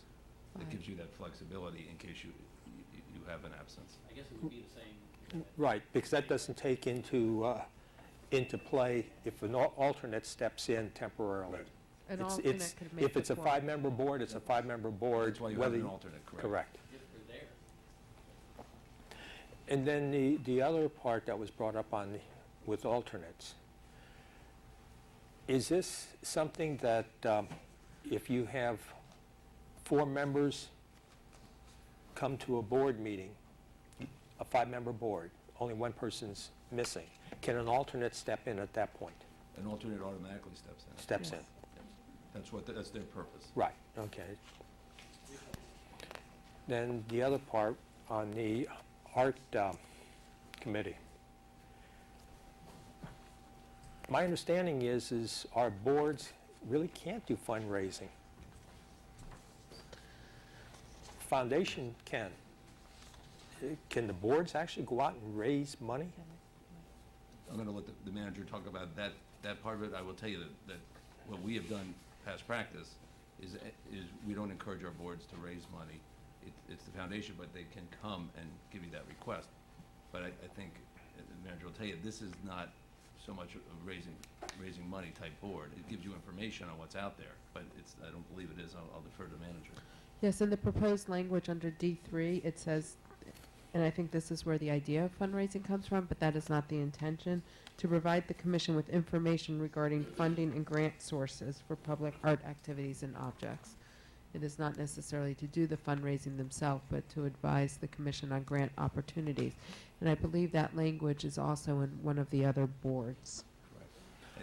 And just to follow up real quickly, as the manager knows as well, there are several cities that have a public art committee. Really, they're there to give you their opinion, their expertise, their interest, but they're not, even under this type of language, they're not really meant to be a fundraiser. But at least a few cities I know that have an art board or an art committee, usually that municipality actually has some funding for art. We're the opposite. What we're looking for is somebody to go out and get us the money, and that seems counterproductive of having the art. It sounded more that it should be something to do with the foundation, and it can be, you know, a subset of the foundation, because they're charter, they're not voting members, but at least it's part of the foundation. I'm looking that direction, because it kind of makes more sense, because we want art, but we have no way of getting it, and Commissioner Jonas graciously has worked very hard to come up with some funds for some of our artwork, but if we want to continue with this, we need to reach out more, and I'm not sure whether a committee is the right way of doing it. Any other comments? Dave? Alternate questions on the alternate? A little bit as to procedure, and possibly this would be the time to fix it if it's broken. If you can appoint, there's no limit to the number of alternates you can appoint. Is that, is that correct, first of all? Okay. Yeah, yeah. Through the mayor. Mr. Mayor.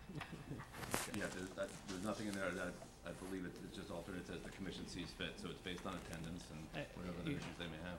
I want to point out the fact that if you appoint 3 alternates, and there's 1 board member there that night and 3 alternates, then 3 alternates are the board that night. I mean, the majority, they have the majority vote, which is okay, I guess. You've appointed them. And as somebody who, you know, who sits on a board, if there's 4 people from the board there, you have 2 appointees appointed, they're there. You have 6 people there. Is there a procedure or a process to choose which alternate becomes the board member that evening? Generally, where I have dealt with this situation, you just alternate back and forth between the alternates, and it's done gentlemanly, and they kind of understand, oh, you took the last time, you take. I guess it could be the board. That's generally how it Yeah, works. In that case, the board's majority could choose. Usually leave some authority to your board on that, and that's how it works, but I've never seen it actually in a policy, in an ordinance. Okay, thank you. Commissioner Ross? Couple of general comments and then a couple of like details that we can maybe adjust before we come to second reading if that's what we decide to do. Hung up on fundraising, and I know that the ordinance as it exists today prohibits fundraising for any board and committee. But there's a difference between fundraising and engaging public support. And I think that the fundraising issue comes from our auditor, where we need to follow a protocol of how we receive money in the village, where it goes, how it gets documented, where it gets credited to. So it creates a bad environment for there to be a group of people running around sort of taking in cash for the village. But I think that all of our boards, I know the Recreation Advisory Board, one of its tasks is to enlist and encourage public support.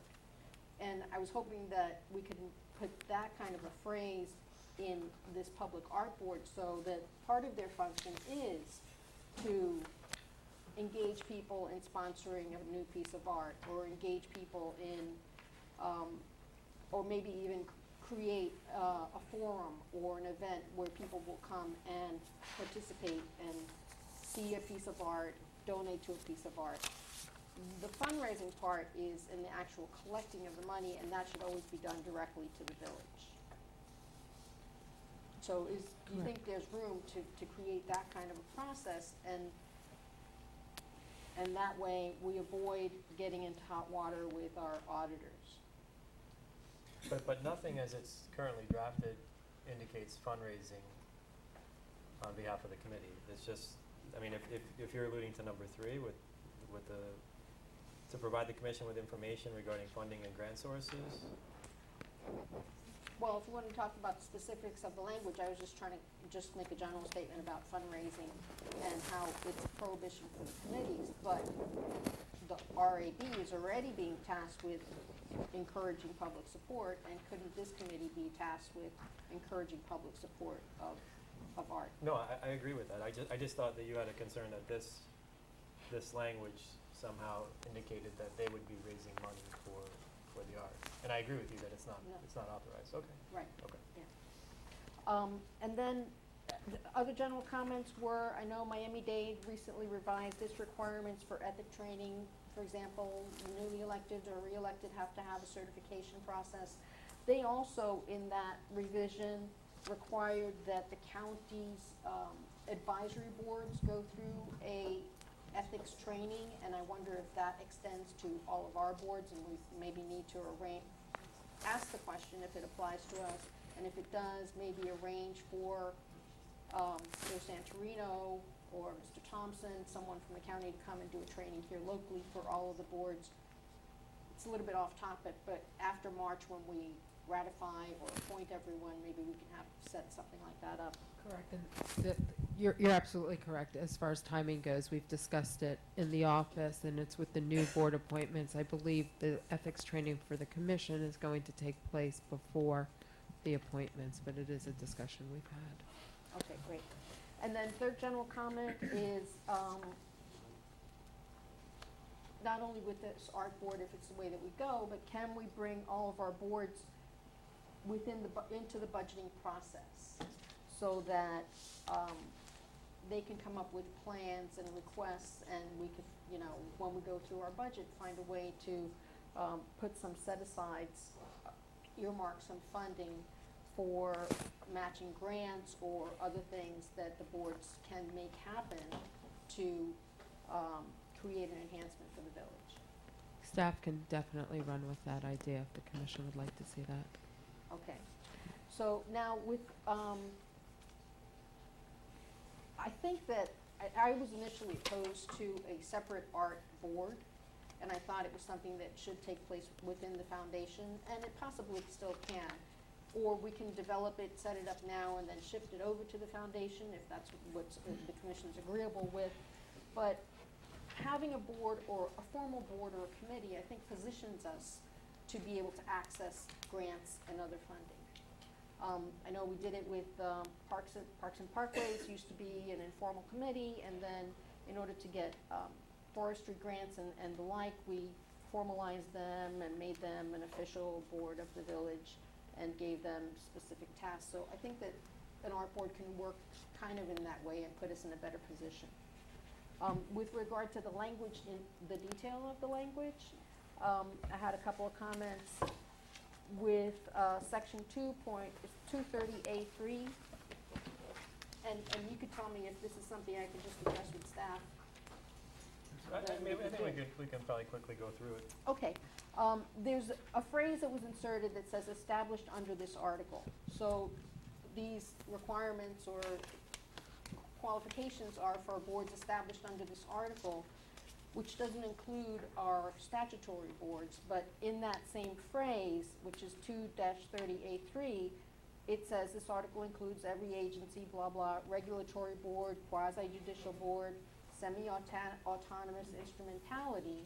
So it's not just the ones that are established under this article, but also the Code Compliance Board, the Planning and Zoning Board, and semi-autonomous instrumentality. Isn't that the foundation?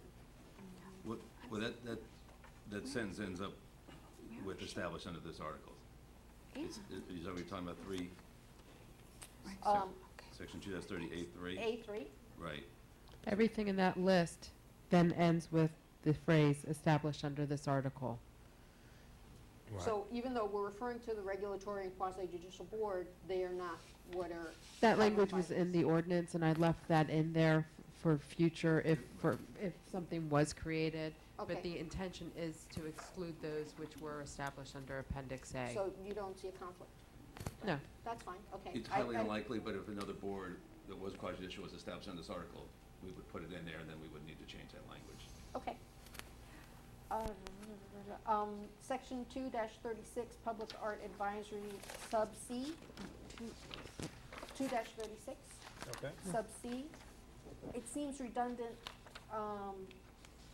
where it says, there are 2 sentences that basically talk about experience, education, and it kind of repeats it, so just thought we should take one out. Yeah, I thought the second sentence was probably preferable. Preferable is the second sentence. We'll clean it up. Either one. And then, I'd like to add in that section of duties, as I said, kind of mirror what's under the Recreation Advisory Board that says to enlist and encourage public support. If that's agreeable to the commission. Yeah, I think that's a good idea. And also, I'd like to add a duty to improve the visual quality of public spaces. And that's a duty that it comes from the county's Art in Public Places program. A duty to improve public spaces? Improve the visual quality of public spaces. Okay. Yeah, that's right. I would say seek to improve, since they don't have the Seek to- authority to, okay. Okay, But that's good with the commission. that's good. So Okay. that's agreeable to, yeah? My other, let's see, my next comment was the quorum. I remember Ms. Kuehl talking about how difficult it was to interpret what's 50 plus 1. So I'm glad that the attorney's going to address that. And then I guess just a reminder about the fundraising, that the problem really is with handling cash. It doesn't mean that we can't all speak to people and ask them for donations for the village. Since we're working on this, revising this ordinance, there's, under the Charter Review Advisory Board, something for the commission to consider, which is, in the existing ordinance 2-35, 2A.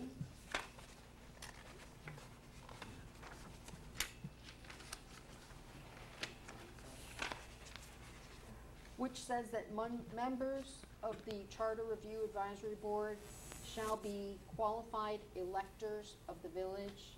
And in other areas of our code, we've changed that sort of phrase to be residents of the village, so it's more inclusive. This would require, and it may be the commission's intention, but I would ask you to consider changing it. This would require only members to be appointed who are registered voters. So I guess I make a motion that we change that phrase so that the requirement is just resident. Mayor, if I may, just real quick, just so, that was not part of what was advertised. It was 2-30 and 2-36. So I would suggest that if that's something we want to do, we would do that in the future. We'll do that in the future, okay.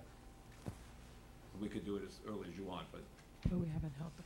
Yes, well, since that board's not gonna come into effect until maybe November, I wouldn't wanna incur added expenses just for that one phrase, so we'll let that go. Okay.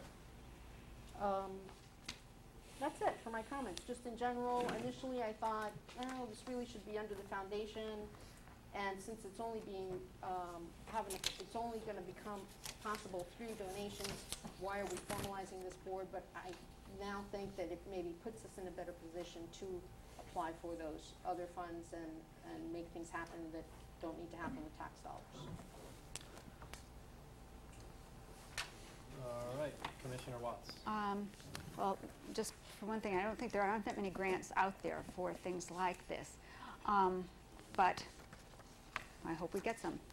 I have a couple of things. I was thinking that, in my mind, I would enlarge the scope of a public art advisory board. And I don't know how to tweak the title, but say something like a fine arts advisory board, or public art, fine arts and public arts advisory board, because I think that the board could include things that have to do with music, for instance. And if there were a board that's interested in the arts, it could spearhead additional cultural offerings in the village that would enhance the life of the village, such as concerts and things that are beyond what Food and Tunes brings us. And I've wanted to do things like this, but I'm only one person, don't have the energy to do it all. But if there's a board in existence to spearhead certain projects, to that, apply for write a grant proposal to Cultural Affairs to do a series of concerts here, and I think that would be a good idea. So I would rather support something that broadens the Public Art Advisory Board.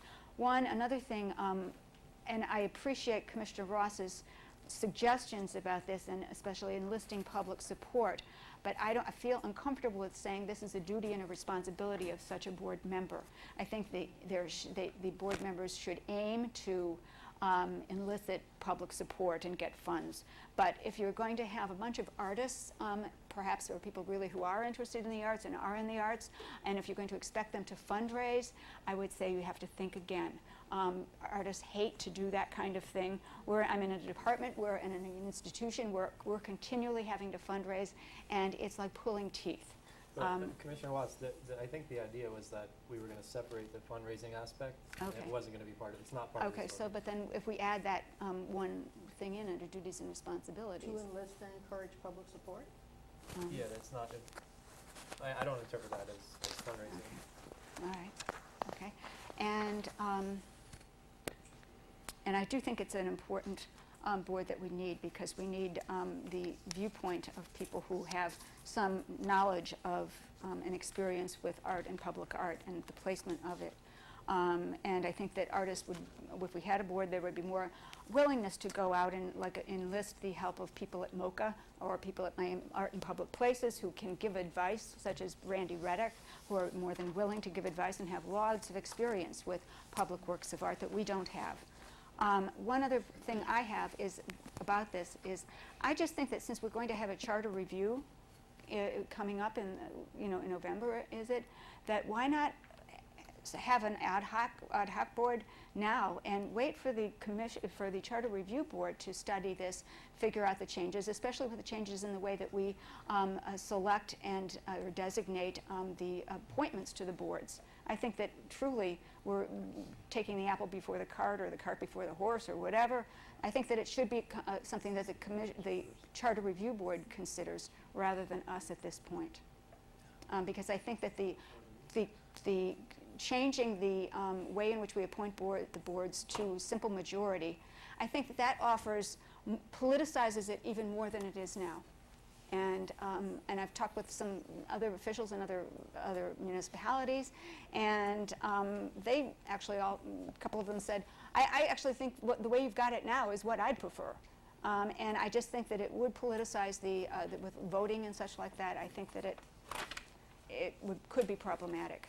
And also, as one resident said, I talked with about this, said, well, so if I want to volunteer to be on a board, but I don't know all those people. I don't go to many of the meetings, and so you would nominate me, and no one would vote for me because no one knows me. But I have an expertise in this, that, and the other thing. Very few would, and so I think that the idea about the boards is that we do want to bring in fresh voices with all the new people moving into the board, and if the same people are elected again and again and again because they're almost there for life, I just don't think it's a good idea. And I think when there's a new commission, then the new people are brought into the boards, and I think that's good. Okay, So thank you. that's But these particular provisions are in the code, they're not in the charter, correct? The charter review board only reviews the actual charter. So this is in our code of ordinances, and the charter review board doesn't review it. Okay. Correct. Well, Okay. All right. Do we need, with respect to 2-30, where we talk about majority vote to appoint members of boards, it's a simple majority vote. Do we need to say of a quorum, a majority vote of a quorum present, or? Right, I'll bring that back. Well, Is that what that you would be were- understood, Tacit. What? What's that? It's tacit. Okay. because it would be the majority of the sitting commission. You're talking about for appointing the new members. Right. And of course, the commission has to have a quorum. Right. Okay, good. All right. I think that with Commissioner Ross's changes to 2-36, I'm comfortable with moving forward with that. Is there a motion? Do I get a comment? I'm sorry, you didn't comment? No. I think a public art advisory board is a fabulous idea. And so here's what the problem is. The first person who ever suggested this to me was Gaspar Gonzalez, who thought it was essentially criminal that we didn't have one. But he didn't want to be on it. So I brought it to the commission, and they thought it was a great idea, but they didn't want to be the public art advisory board. They thought the foundation should do it. So I brought it to the foundation, of which I was a member, and they didn't want to do it either.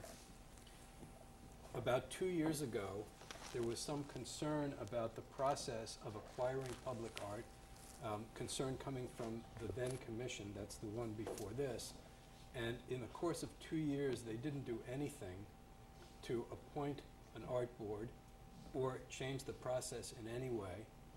Last month, one of our neighbors, who describes herself as an artist, said she thought we really needed a public art advisory board, and I asked her if she'd like to be on one, and she said she'd have to think about it. In the meantime, I've never heard back from her. In my blog, I have commented a number of times about how advisable it would be if we had a public art advisory board, and I even named people that I thought would be great for it, and nobody has ever responded and said they'd be interested. So my concern is, if we formalize a public art advisory board, and we say that's the mechanism for acquiring art, and nobody wants to be on it, or they can never have a quorum, then we have paralyzed the process. And I really would not like us to do that. So here's what I think is the alternative. Barbara and Dan did not say, but during the meeting, the joint meeting in which it was decided where to place the most recent considered sculpture, a couple of the people in that joint group said they thought they could make that kind of decision, what kind of art would be acceptable. And I asked them please to come here and say that they would like to be the committee. And again, they didn't do that, but it stands as a possibility. In addition, we have now had 3 pieces of proposed public art presented to 3 different commissions, and all 3 commissions have approved to accept this public art. So it seems to me it would be perfectly reasonable that the joint board could approve art, and the commission could approve art, and we don't need this public art advisory board, which may turn out to be much more problem than solution. But in the event that the board was created and there wasn't a quorum or there wasn't enough members, it doesn't necessarily preclude you or anyone else from bringing forward an art piece that they want to donate to the village and putting it on a committee. Suppose I did. To whom do I present it if there is no public art advisory board because nobody wants to be on it? You would simply present it to the village manager and ask her to place it on an agenda. Then why do we need the public art advisory board? Well, for the reasons what we all discussed. Commissioner Ross pointed out that it's going to help us improve maybe to obtain possible grants. I think it also broadens the number of people that will bring art forward. I mean, obviously it's been you and Chuck, but maybe it's probably better to have a number of people bring art forward or decide on what art to bring forward. And if it doesn't work, it doesn't work. But I don't think we're harmed by you trying. Unless it paralyzes the process. But again, if you want to bring forward another piece of art, you're not precluded from doing so. You simply I might be. You're not. If we had to have a public art advisory board to approve proposals and they didn't exist, then we couldn't have anybody to approve them. That's Mr. City Attorney. I mean, You have a public art advisory board, and it has a certain role. If it can't fulfill that role, and this commission can simply decide that they don't need that input, because for 2 things: 1, impossibility, or 2, even if they don't like the board, you're not giving away your authority as a commission, and you have the authority to approve things even if the advisory board advises against it, even if they exist. So you're not losing that authority to bring something forward, especially under the example where there's not a board that's able to have a quorum or able to have a committee meeting. Right. Then again, I would ask, what exactly is the purpose and the value of this board? You're asking me? Well, I can tell you what others. not I can tell you what other cities have done. I'm just your lawyer, but I can tell you what other cities have done. If you do have one of these boards that there's a background in the technical expertise, then they can give you opinions that you can rely on, like all your other boards. That's what other cities have done. Yeah, what I'm trying to illustrate is that I don't believe nobody has the expertise. I just think nobody really wants to bring it forward. And if that's okay, I mean, if that's what they want, that's fine, but then I think we should abandon the idea. Okay. Could I respond? I think that one thing that perhaps, like having such a board that was not required to meet every month, like having, that type of a commitment of every month at 6 o'clock on a certain date, I'm going to be there. I think, and when there isn't anything to do, really, if there's nothing, or they don't have that much time, that kind of a commitment is difficult, for people. But I'll tell you, I've got 2 people right now. I already asked an artist who teaches at FIU, who happens to, I just learned, happens to live in Biscayne Park, and he'd be willing to be on a board. Good, that's one. No, and then there's another. All right. So And I think that it's important because if you really, I think, need to know, get some people who are familiar with current trends in art and current trends in public art, rather than just saying, oh, I like this piece. People could introduce whole realms of artists and different types of projects. For instance, just today, as I was, drying my hair with and I thought I have to do something, read something while I'm drying my hair. I picked up the UVA newsletter that just came in. Do I have to hear about this? Oh, right, never mind, No, never I'm just mind. teasing you. No, that's all right, come on, no, come on. no, It's just no. I don't have hair to dry, You're so I don't like to hear about it. Okay, so, You're making a good point. all right. No, please. Okay, there are, if you look at even the art in public places, the list of a roster of artists, which I did some years ago, and see some of the work of somebody esteemed here in Miami, like Robert Chambers. If you talk to Brandy Reddick or anybody in art in public places, and they'd say, oh, the person who did the lighting at the South Florida Art in Public Places project, and he's done this and he's done that. Look and see what some contemporary artists here in Miami are doing that are really well esteemed by other artists and arts professionals. And here, Michael Dougherty has gotten all kinds of awards and does these works of art that have something to that I think have something to do with the nature of Biscayne Park, because he gets groups of students together and he does these huge installations made with twigs and made with natural objects and natural things that will gradually disintegrate, but they'll be there for a certain amount of time. These are the kinds of projects that I think should go forward rather than plopping something here, there, and yon. Something that if we're Tree City and we're connected to the nature and the environment, the types of art that we should be buying or commissioning should be something that is organically related to the village. Yeah. And I think that if we had an art board, we'd have some people who will think about how things relate to the actual physical surroundings instead of buying something and say, where are we going to put it? Let's look at a site and then find something. All right. All right, no, thank you, All right, Commissioner Watson. I think I think that makes perfect sense. I think it's just to broaden the input of people and have a process where instead of you and Chuck going out and finding a piece of artwork and presenting it, I think it just provides for more input and it provides a forum to do that. So I don't see where As really long how as we it would. doesn't hinder, It's that's not my gonna concern. hinder. It's not going to hinder. Mayor, Okay. Commissioner Ross has her hand up there. I'm sorry, Commissioner Yeah, Ross. I think that we need to agree among ourselves that whatever committee we put in place is an advisory committee, and ultimately, we are the decision makers. Right. And I am a little bit concerned that at our last meeting, Commissioner Jonas wanted to show us a piece of art, and I'm not sure how who led the conversation, but it was sort of like, well, we're talking about doing this art committee, so let's put that off until we get this committee in place. Well, we had an ecology board for many years, and it no one was ever seated on it.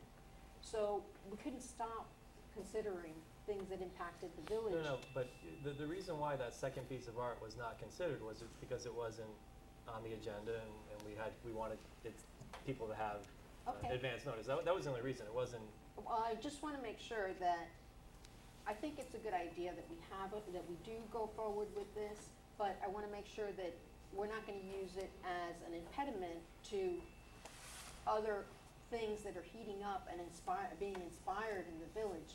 I don't want to chill that. Okay. Is there a motion? I'll make a motion to pass ordinance 2014-01 with the changes that were expressed. Commissioner Ross's changes?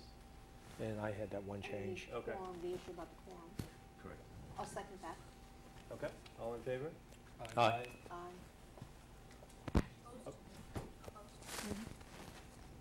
Opposed? Yes. Okay, motion carries 4-1.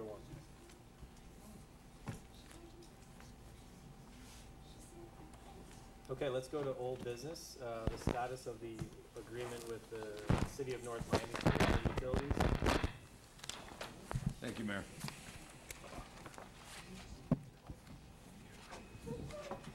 been a long road, a lot of changes in contacts in North Miami, from Public Works to the city attorney to the manager's office. But just today, actually, after several phone calls the last couple of weeks, sending the agreement back over. I was dealing with a deputy city attorney for a few months. As you remember, in November, this commission sent a resolution to North Miami asking them to authorize their attorney's office and their public works department to work with us on the water provision, for an agreement that outlines it, since there is no agreement in place other than years of past practice. After getting to the city attorney, who was not informed of what my working for the deputy city attorney, but has expressed, she has apologized for that, and she has been very responsive in the last couple of weeks. But for example, the resolution that you passed that was sent by Maria to everyone there, nobody has it. So we resent it just last week, and I told Regine Monestein, who's the city attorney, and I've worked with her in other cases, and she promises to be very responsive. I told her that I needed to be able to report to my commission some progress. Today she sent an email to myself and the and the village manager, confirming that they will be meeting with us in the next couple weeks. So we should have something reported in March. She has a proposed agreement which outlines, like many other cities have, the responsibilities of North Miami, in this case, that they control and are responsible for all the utility, including the utility underneath this village, and their obligation to continue that. So we are hopeful. We have the email. They're going to make themselves available. The manager, very flexible. I'm going to be very flexible. We're going to make sure we have that meeting and that discussion. It has been 10 months, and I've met with them twice, and players have changed. The city attorney was never in those meetings, but she did not even know about those meetings, despite there being a deputy city attorney from her office. So we're doing everything we can. We do have that email today, and we're going to follow up on it and give the dates, and we plan on meeting with them, and we plan on reporting back to you. And they understand that this commission is looking for a response, and if necessary, that it might go from elected officials to elected officials. So I would ask that we keep this on as old business for next month, so I can tell you what progress we've made. Do we have any leverage at all, or legal recourse, other than just pleading to their senses to work with us? And Ms. Monestein was very concerned, because it's funny, every couple months when the players have changed, and I say, the reason why we need this is we have no agreement. Of course we have an agreement. I'm telling you we don't have agreement. Well, let me look. And there's 3 different people, from the Director of Public Works to the Deputy City Attorney to, I'm not sure who the third was, and then they would call back, you're right, we don't have anything. They have a general belief that there's an agreement. It's fully been informed now that there is an agreement, and that should be concerned for them as well as us. I mean, there's obviously a past practice, there's obviously sister city, but these things should be articulated in an agreement, so we all have an understanding of what our obligations and our benefits are. So we don't have any leverage. Is what I mean, we're just not incredible leverage, no. Yeah, I guess. We did share this issue with State Representative Daphne Campbell last week, and she just asked to be made aware of our progress and offered to assist us in any way as well. And then we got the email. Okay. So, would it help if members of the commission or myself met with their mayor or their commission? I certainly don't think it would hurt, and maybe if you want to wait to see how this first meeting goes, or if for some reason that meeting gets delayed, that may be the perfect time. Because right now, she has been very responsive the last week, and I wouldn't want it to look like we're then escalating it when if we can work this out now this way, I would prefer that. But if by March, I would welcome it from this commission. Okay, so bring it back Yeah, for March. the next meeting. Right, thank you. Any other comments on that item? Okay, moving on to 11B. Commissioner Ross has a summary of the MLK Day. I should have printed out Fred's blog because he did a really good job of summarizing it, but I need to thank the mayor and the commissioners who attended the event and actually supported with donations, personal donations.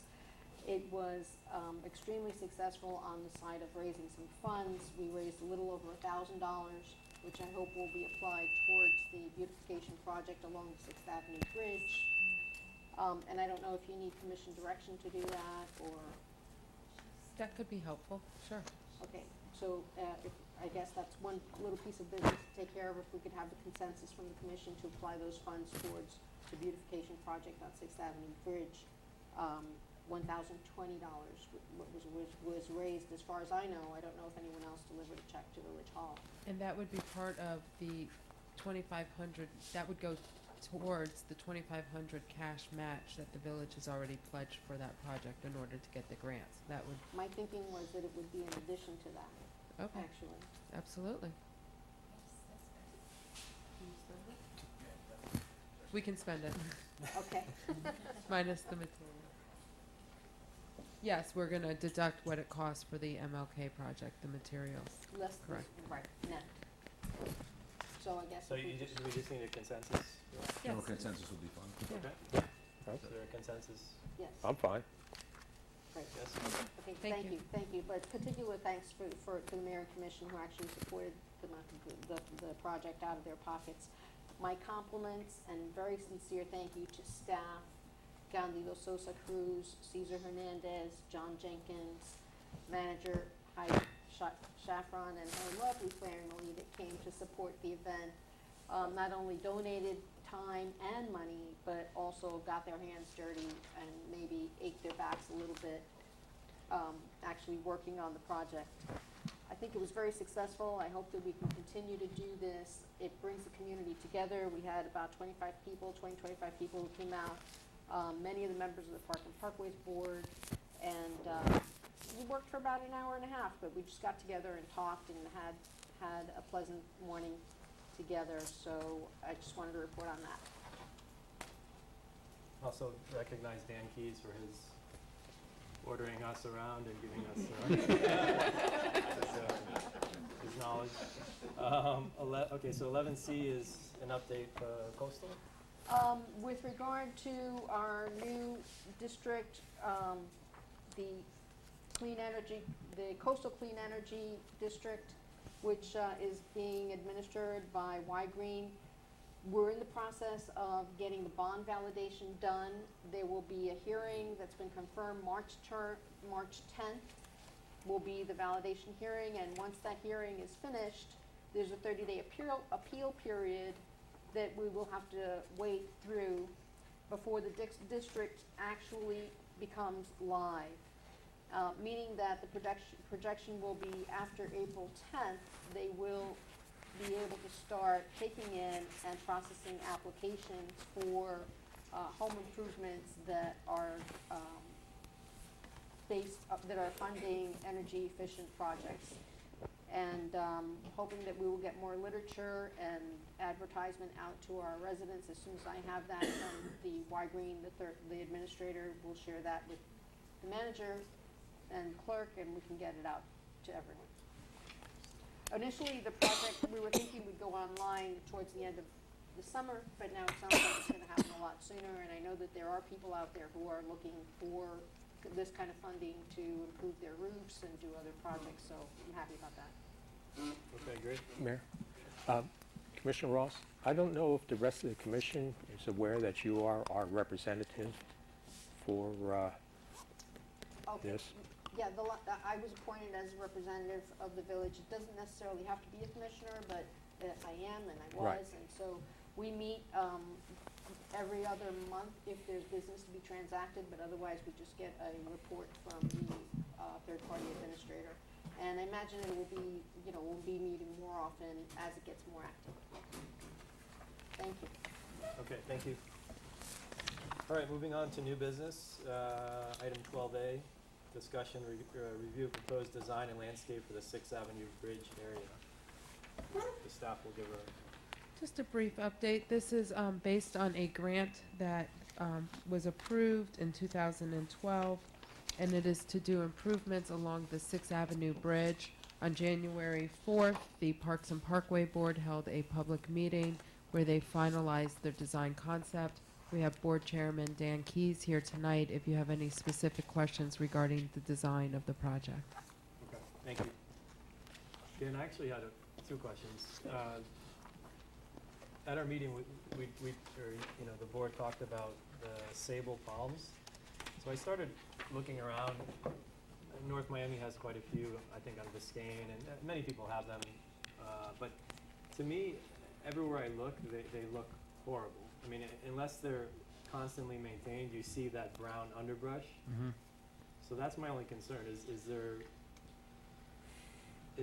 there another type of palm? I know we talked about foxtail palm, I think. I like the way that Aesthetically, I like the palm, okay? I do as well. But I just consider I've all maintenance. grown a few hundred of them in public places, and they just take a lot of water and a lot of fertilizer, a lot. And you could say that you were going to put an irrigation system in there and fertilize them 3-4 times a year, you could probably have nice palms. There are definitely other palms out there, okay, that could be used, okay. And I mean, the idea was that we were trying to make it coordinate with the existing planting along 6th Avenue that was put in. It's not imperative, but that's what one of the and we're looking towards the lower maintenance. And as you point out, if what you want is a more manicured landscape, then you're going to have to manage the sable palm trees. Okay, once a year or so, do a light trimming of the lower limbs and keep them neat. There's an expense there.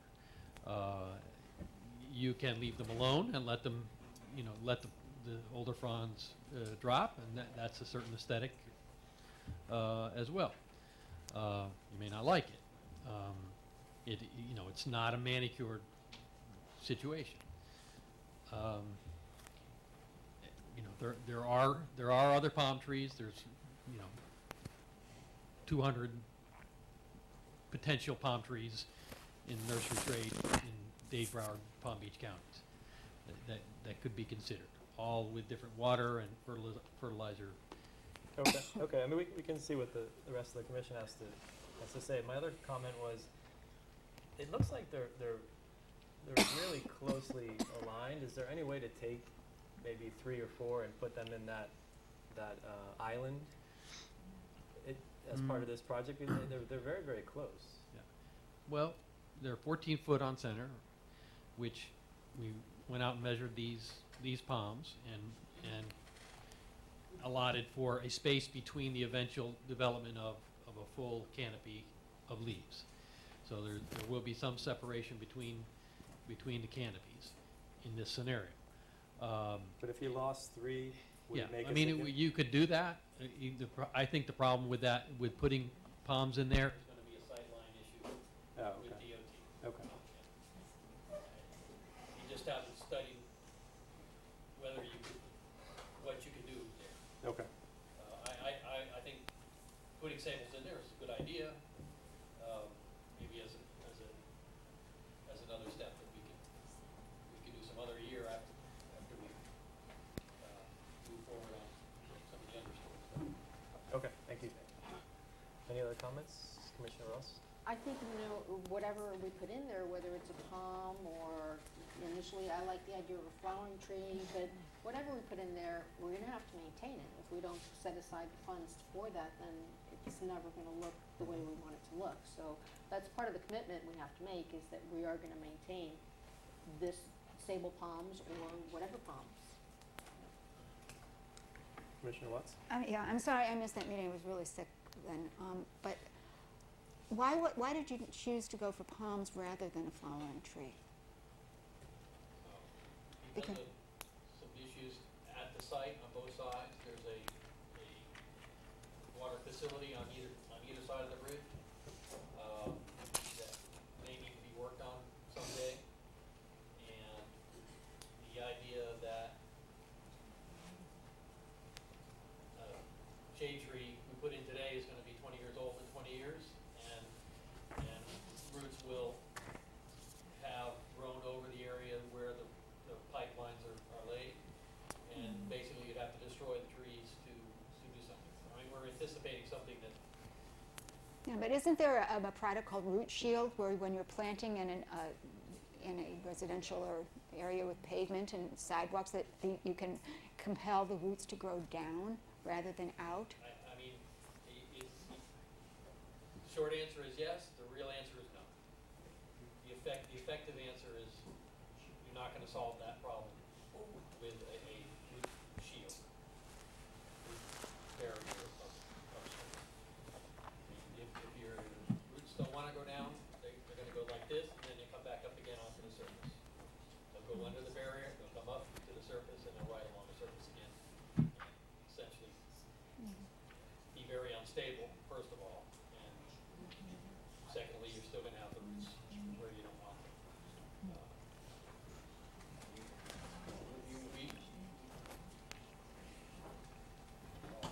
Okay. Any other comments? Yeah, Dan, I think it's a great concept and a great look. My only concern is I was thinking about what Rox said earlier about 6th Avenue and all the water and what we have to pay for all that water to keep all those plants alive and well. And if sables are a little bit heavier in terms of water requirement than something else, no, you think they're not? Because you were just saying they take a lot of water and a lot of fertilizer. No. The palm that the mayor was alluding to. Oh, a different one. Oh, I understand. Okay, I understand. Oh. You're talking Okay. about the sables. Yeah. No. I was talking about foxtail palms. Okay. Need water and fertilizer. Okay. Sable palms are native to Florida. They would adapt well to the location. So these are But then sort why of do they- lower maintenance in terms of water. Yeah. But then why do they look so Okay. bad?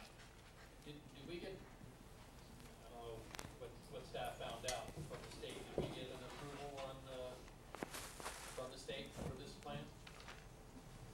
Or are we planning to go there next? We did get an approval for the sable palms at the location. We just have to submit the design so they could approve it, specifically distance around the fire hydrant, distance around the curb, that kind of design. But overall, they did approve what we proposed. Since we. Yes, I met with FDOT last week with the district landscape architect, and he did approve the concept. He just said submit it with more specific measurements, again, around the fire hydrant and some other locations. And going back to the area in which the mayor suggested, that was an issue. He specifically did say, due to the site visibility, not to plant in that location. Okay. All right, any other comments or Great questions? concept, thanks. I would just like to say that, we're using sable palm trees in a somewhat formal planting, single line of sable palm. And I think we're gonna have to work with the rest of the landscaping to make that look like it should. I mean, they're not an avenue planting, if you will, okay?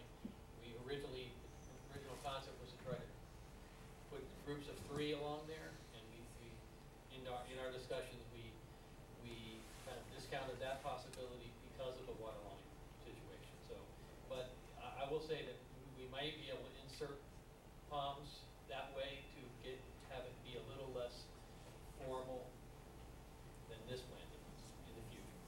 Adding to this would help, I think, if we don't like what it looks like once it's installed. Question though, but would there be room, given the distance that you've got now with the plants, to do that? We would do it inside, selectively placing palm trees around there. Just something to keep in the back of our minds. Okay, thank you, Dan. Is there Well, we don't need to do anything. No, we just- no, it was just discussion. Okay, item 12, D, creation of an art park, I believe. Commissioner Right. Anderson? I just brought some pictures as soon as our clerk pulls them up there. So you can see, up in Chattanooga, they have an art park. And what this is an area by the river, and it's just different types of artwork. You can see that one there. Just sort of click through the different ones. And what you have is you've got like a park setting with just different pieces of artwork and walkways and stuff. This artwork, majority of it, have a plaque on the bottom. They're for sale. And it's just, you got the street there, water on the other side. And what I'm envisioning is we maybe think about Griffin Park going with the same kind of a concept. Have that area into an art park where different pieces of art can be put there, and then maybe we could also either different artists or other people can go ahead and temporarily install a piece of artwork. We allow them to be putting a certain size small sign on the base that is for sale. And obviously on things like that, they would have to take all responsibility. But it would be more artwork and different types of artwork that not necessarily we have to come up with the money. Or even if we do have our own artwork, it'd be a collection. It'd be an interesting look to it, to that area. I mean, do I like every piece of artwork that's over there? No, but that's my own opinion. But there's all different types, and it's really interesting. Every time I go up to Chattanooga, I make sure I go over there because there's always new artwork, and I go through there and look at it. Bob, that's sort of happening by default. Is the implication that any public art we would have to go in that park? Not have to, but if we could designate that as an art park, that maybe we can have artists or other people where they know if they want to loan us a particular piece of artwork, it would go there. And they could have a sign on there. Let's say, I think in here, they're like 8 by 10 inch signs in the base. It can't be any bigger. So it could be advertising a studio, advertising, the artist. It could be anything, but it's a place that we could be getting more public art and not necessarily paying for it. Why couldn't we do that anywhere? Why couldn't pieces be in front of Village Hall or something? We could go scatter them around. All I was showing you, here's a theme that they have of all this artwork in one place. And it's a very interesting place to walk through. No, I've seen it. So, I mean, we could scatter it around, but I like it in one place where you can wander around and see different pieces of artwork.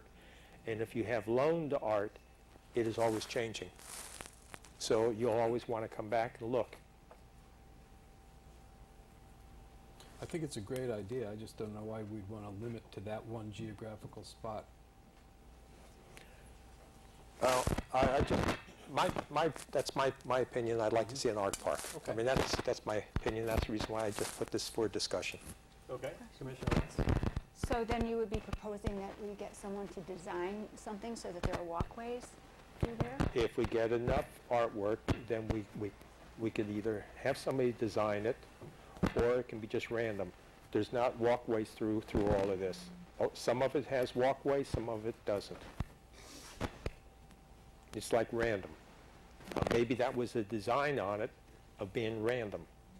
But pieces of artwork just sort of pop up in different locations from time to time. Commissioner Ross? I think that the concept sort of ties in with the next item on the agenda, which is creating a sense of place. And it's what we've been trying to do for a couple of years now, first by designating Northeast 6th Avenue, Biscayne Parkway, and then with the first sculpture that we got in at Griffin. I'm not sure you know, what kind of, is it just a resolution perhaps that we pass to say that we are committing ourselves to developing more venues where we can invite artists to display their work?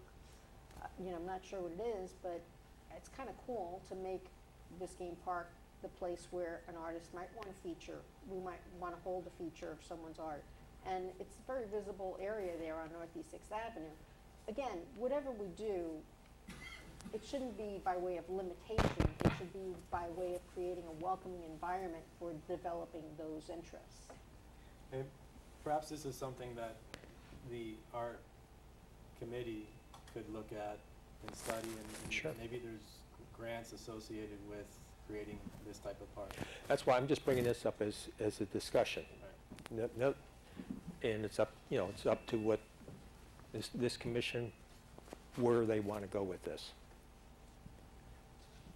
I mean, it's very subjective, and my first impression is that I like the art to blend in with the natural environment, and I think we have, I like the subtle nature of having one piece blend in with a park, and then having another park have one or two pieces, and that you know, and have it spread out along the village so that many people can enjoy it rather than those near there. Obviously, people can go visit the art park, but I don't know, I like it more of a blended, subtle nature, but I'm open to considering it. But I think it's probably something that the art committee could delve further into. Any other comments? Okay. Yep. Thank you. All right, 12C, the marketing campaign. I think probably the first step, at least how I envision this, is maybe have put out a contest to create a slogan. Do we have a slogan? I mean, I know the police vehicles have their own slogan, correct? Okay, but I think we don't have a slogan as far as I know, and we have the new website. We So have the Village of Homes. is that an official? Is that an official slogan?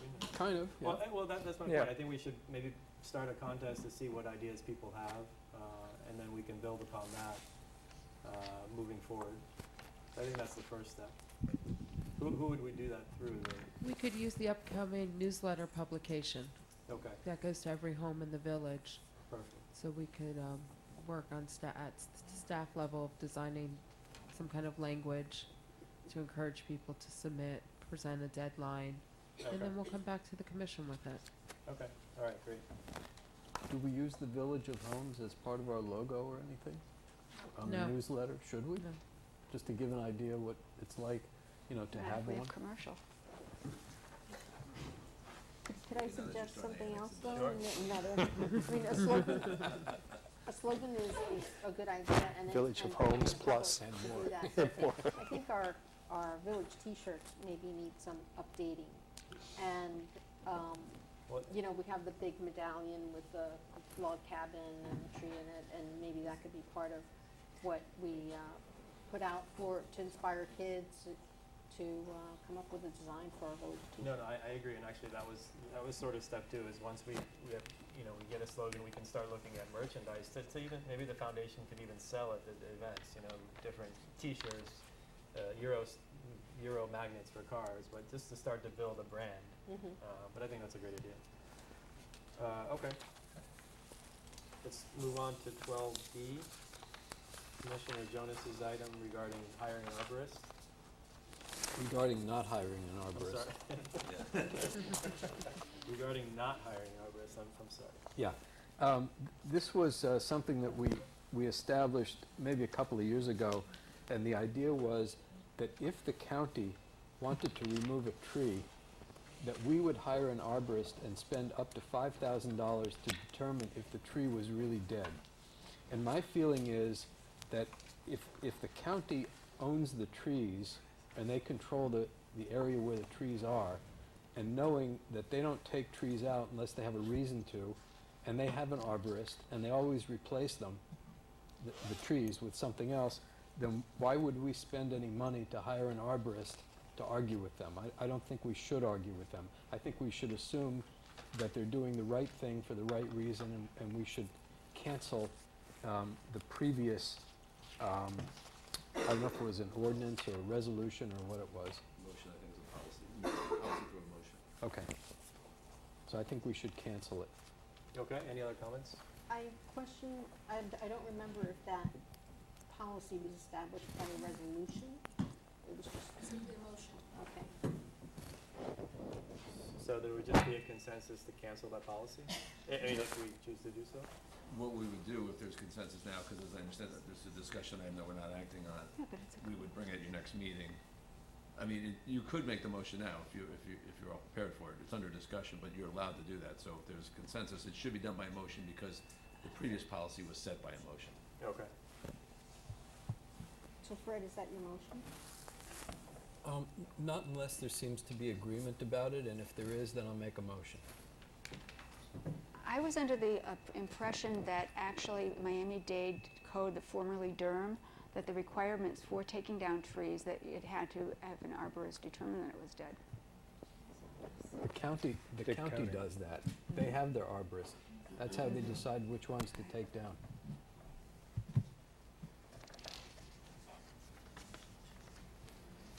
It's as written. Is this, I mean, is this a significant issue that comes up frequently? Or? No. I just wouldn't want it on the books that anybody would feel that we should spend village money for something like this. I agree. I didn't make one. No, I said I would if there was agreement. So, Why don't you make it? is there enough agreement? Yeah, okay, I'll make a motion that we cancel the previous motion, policy. Why don't you read it from the? Yeah, it's written in the agenda. Oh, sorry. So that way the language is clear for you. It's on the agenda. Oh, it is? Good. Right, your hand's on it at the beginning. 12, yeah. You got it.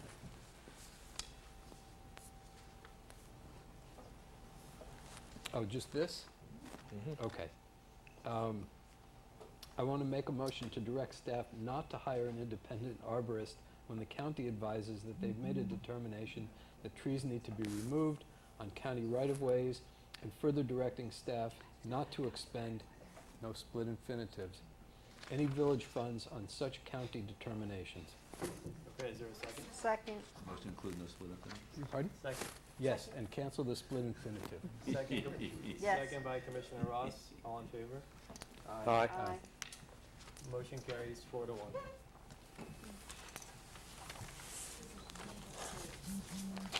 Okay, item 12E, discussion of future cultural council grants as requested by Vice Mayor Watts. All right. Just as this is for discussion, as you know, last year for the 80th anniversary celebration, we received a matching grant from from the Miami-Dade Cultural Affairs Office, and I thought that since we went through the work of, or Candido went through the work so much of it, of mastering the Byzantine application process, and most of the narratives are written for what the foundation is, its history, the Biscayne Park, and all of that. They can just be plugged into any grant for which we apply. So the yeoman's work is done, and I think that it would be good if we continued to apply for these grants, and it has to be, it's a performance grant specific. It can't be for a work of art. But I think that even if we didn't have time to do something, if it were so simple as to have another evening with a different kind of music from the North Miami Community Concert Band, because I think they were wonderful, or some other series of events that can be done, I think that it would behoove us to keep this up. I think that the people who attended the 80th really enjoyed it, a response was, so I would hope that, I'm just asking for, if you want to do it, we would have to allocate monies to do so. But I think we learned that last year that actually a matching grant doesn't really mean a matching grant, so we only asked for $2,500, but in fact we could have gotten more. But I just wondered if any of the commissioners or the administration has any ideas or would like to pursue that. We shouldn't forget, because the grant deadlines, it could go through the year. It doesn't have to always be in October or November. So time is passing, and I think maybe I'll ask Candido to say something about this. I forgot, I didn't mean to. Sorry. About the grant procedure and the whole thing, so maybe some other commissioner would be interested in taking the helm. As Commissioner Watts stated, once we went through the workshops, we don't have to start this whole process again. Throughout the year, if the commission and the village decides to apply for any grants, it's simply just apply for the grant that we want the event to take place in the quarter. The community grant is available. It goes by quarter, and again, it would be up to the commission to decide if they want to do it. Yeah, I think that we spend so much time on that grant, and the assistant manager to the manager spent so much time on it. It would be a waste of so much expertise and knowledge learned not to use it, so that we can and apply for another one. Okay, Commissioner Anderson? Yeah, question. These are matching grants. Do we have money budgeted in this budget for this? No, sir. So we would have to be taking money from some other budgeted item to go ahead and be budgeting for this. The commission would need to allocate funds to support a grant. Right, While which would, the grants do recognize in kind, I think it's more attractive if you go in with a little cash as well as in kind services. because my concern is financial problems we have. I really don't want us to be spending money that we weren't budgeted for. So that's my concern. I mean, it's nice to do these things, but if you can't afford, you can't afford. If we got some other way of coming up with the money, I'm all for it. Any other comments? Yeah, I was just reviewing the calendar of events that was given to us for Parks and Rec events, which is fabulous. It's nice to know in advance. Every month we have something to look forward to. And I wonder if perhaps that cultural grant could fit as an enhancement to one of these events. But it's Absolutely. But it's still money out of, Well, if we're already going to spend money on the spring egg oh, hunt, I see what you're saying. can we get some music to go along with it, and that would be help be funded by the cultural grant? That's definitely a creative way to look at this. We can go back, and right now I have ISA putting together a budget for each of these items, specifically how much it will cost. Right. And If we're gonna, if for example, spring may be too quick to get it pulled together, but for Winterfest, we always have music. Instead of a DJ, perhaps we can have a live music element, and that way we already are, we'll already have the match there. Correct. Okay. And that one, for using that example, that's into next fiscal year, which gives us time Yeah, to that would properly be accurate. budget. Right, because the reason why I brought this up, on this year's budget, obviously anything from October 1st on is a new budget, and, we can be looking at, when we're doing that budget, is there something available that we can be putting some money aside for this? Yeah. It's just, I don't want to take, I don't want to take money that we didn't already have budgeted for it. But these things do have to be done in advance. So over the summer, really has to go in. The grant has to be written actually months before the actual deadline, because then they read it and they come back and give you their criticisms and come back and forth. And so that's why I just wanted to bring it to your attention now. So another example might be in August when we have the Children's Safety Day. Maybe there's a group out there that does some live performance that is a learning tool, but it's also acting. So, so maybe staff could try to look at the schedule of future events and see if the timing works well. We will. And then come back to us, okay. All right, Commissioner Watts, Vice Mayor Watts, you have 12F, Earth Hour then. Oh, yeah. Okay. Well, last year we had the commission unanimously resolved to observe Earth Hour, sponsored by the World Wildlife Fund, originated by them. And I think it was a magical evening, actually. where we symbolically turned off all the lights at 8:30 in front of the log cabin. And we had a musical performance by the group Box of Light, and we allocated $200 for them. I would request that this money be allocated for live musicians again at this year's commemoration of Earth Hour. And perhaps we can find money, ask the foundation whether or not it has any money to give or something like that. And it was magical evening, especially with our village clerk made luminaires, and the lighting was lovely. And I think it's a kind of event that is different from the very different in nature from Food and Tunes here at the rec center. It's a different type of thing, and I think it's in addition to the recreational offerings we have, and it serves a purpose. And I wondered if also we might ask the Ecology Board whether or not it'd be interested in trying to find one particular project that it could spearhead to that will help the environment that we could undertake as a village and as a community together. Okay, thank you. Any other comments on that item? Going back again, fund, budget. I'm not sure that we did budget for this. I don't think that we did. And I would prefer to see somehow, I mean, if it's only $200, somehow donations to be pulled together to make it happen. Alternatively, rather than pay an equity performer to come in, put a call out to artists. We have many musicians and very talented people in the village. Young adults who are involved in their home bands. I hear them when I walk around, you know, playing. So maybe we can invite a group like that to play adequate music for the event.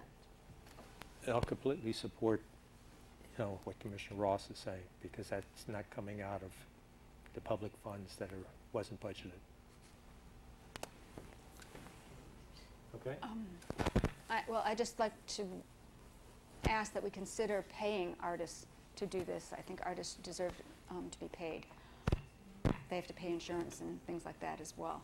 And I think that the type of music that is chosen should be appropriate to the event. That's all. Okay. Item When 12. when is Earth Hour celebrated? This March 29th. So I think the consensus is to see if we can find private donations for the event and find local musicians that were willing to perform. And well, if need be, you know, the amount of money that was allocated for me to go to League of Cities, the thing that I'm not going to because I have a conflict or work conflict, there could be money found in the budget that's not being used. But we've already paid for that, right? That you're For talking about the no, gala? for going up. The gala? The Mhm. annual That or conference? the- that You or mean the the annual annual conference? Yeah, or the Tallahassee. Or the money, oh, no, never mind. Whatever. Okay, 12G, Commissioner Watts, you Mayor, wanna can I ask for some clarification on this issue? Sure. Are you asking staff to run with these ideas, or will a member of the commission be taking the lead? I think with respect to Earth Hour, the consensus was to have Commissioner Watts or anyone else on the commission or in the community that wants to raise money for this event or take it on as their own and organize it. Is that the consensus? Yeah, I think so. Okay. 12G, Commissioner Watts, you added this item regarding a grant, I believe? Yes. Oh boy, I scribbled all over. I think I left the newspaper article at home. Sorry, I've got maybe 5 copies of the email that I sent to the village manager. Let me see if I give you the right one. Yeah, there are a couple. I have 5, but I don't know. There is in last Sunday's Herald, there was a notice of a competition to be held just for Miami-Dade. And it's sponsored by the Wolfsonian and the Miami Herald with a few other organizations that have pitched in money. And it's about sort of fixing a problem in your city, a design problem. And they identified or defined design in a huge way. It could be a design issue of, I don't know, they even gave examples of tutoring to children for English as a second language, to all kinds of different problems that you want to improve your community.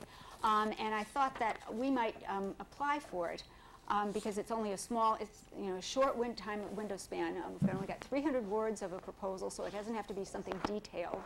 And $25,000 is a lot of money. And I think we would be, some of the examples that they showed, and I'll have to send you the link for the Herald. If we hadn't taken a break, I would have pulled it up on the computer.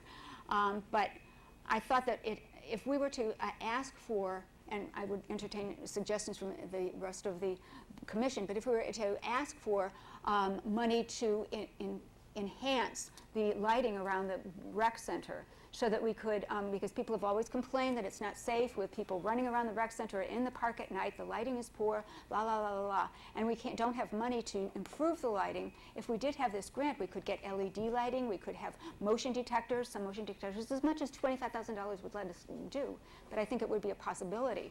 And we could even do some beautiful lighting on the outside of the rec center building, the way that there is on 125th and 9th Avenue, that building there,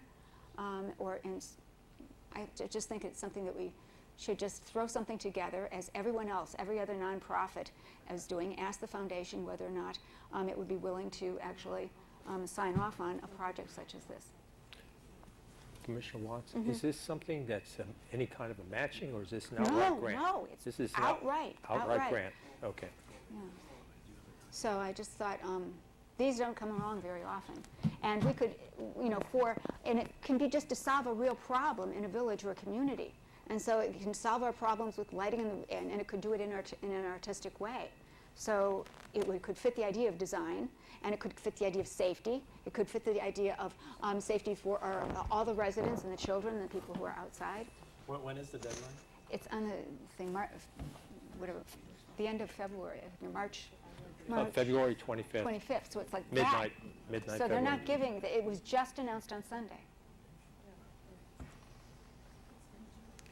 Barbara, several months ago, there were, on one of the NPR shows, I don't remember which one it was, they were talking about lighting.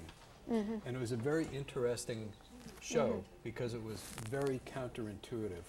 Apparently there's some scholarship that suggests that the more lighting you have, the more crime you have, because criminals need light to see what they're doing. And they actually talked about some areas in which lighting had been increased to lower crime, and the crime rate went up. So I'm not sure that we want to jump on this just because there's a deadline in order to accomplish something that may backfire on us. Okay, well, I don't think that necessarily lots of lighting and to be bright as day, Well, but just some even more subtle artistic lighting around the rec center. The pathway The lighting. pathway lighting, or lighting on the building, or more better lighting on the mural. Certain things, just the touches, or some lighting that is, you know, motion detector. You know, the motion detector lighting. I mean, it's too expensive. I talked with Aletha Player about this. But there is lighting where actually the lights won't turn on until you're within so many 100 feet of it. The lighting concept was your idea, right? This could be Yeah. any. It could be anything. So if you want to have any other ideas, I honestly, It has to be something. Somebody has to decide. But it's, whether yeah, it's- I was thinking, because so many people we've talked in past boards, and people, the rec center, rec board has, you know, complained about lighting, wanted lighting. It could be, you know, more beautiful waterfronts.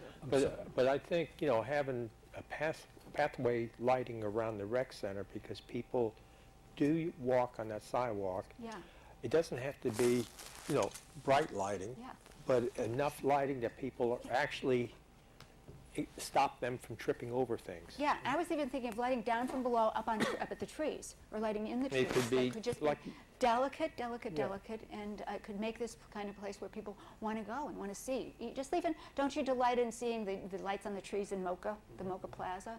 Something like that. I think it could serve somewhat functional, but something artistic, and it might be something that then it would suit the ideals of the Wilsonian people, but also because we aren't an underserved community, if we do, you know, argue it as safety too. I mean, it's a 300-word proposal. There's not going to be much cost in preparing it, Right. I would imagine. So I'm sure we can figure out a way, if we're lucky enough to win it. You know, and it also has a part where actually for so many days, you know how these contests are, that people can vote, one vote a day from each email address, but then there also is a committee that decides at the end. So it's one of these sort of, Well, like I said, the cost of applying for it, and with your suggestion for lighting, because since there's a limited amount of time we can get this, I think we ought to go, make a run for it. Mayor, if I just may, just looking at the article, Yeah. Manager and I, you have to be a legally recognized not-for-profit, so we should at least check on that to see. yeah, but the foundation is. Or the foundation you're talking about. Yeah, so we'd have to do the grant through the village The village is foundation. not a 501c3, it's not a it's a kind of a nebulous area, but it's not enough, that's why we have the foundation. Yeah. Okay, you were saying through the foundation. Yeah, we have to do it through the So foundation. you gotta approach the But foundation, they're I guess, meeting is what tomorrow. you're looking to do. The foundation is meeting tomorrow night, Mhm. so perhaps the commission might want to designate a representative to go present this idea to the foundation. Commissioner Watts, are you able to? Certainly, To do that? Okay. yeah, tomorrow night. Yeah, I'm The fine with that. foundation would be appropriate. If you want. Okay, so why don't we proceed with Commissioner Watts presenting it to the foundation, and then they can take action. Oh, you can do it. Oh, okay.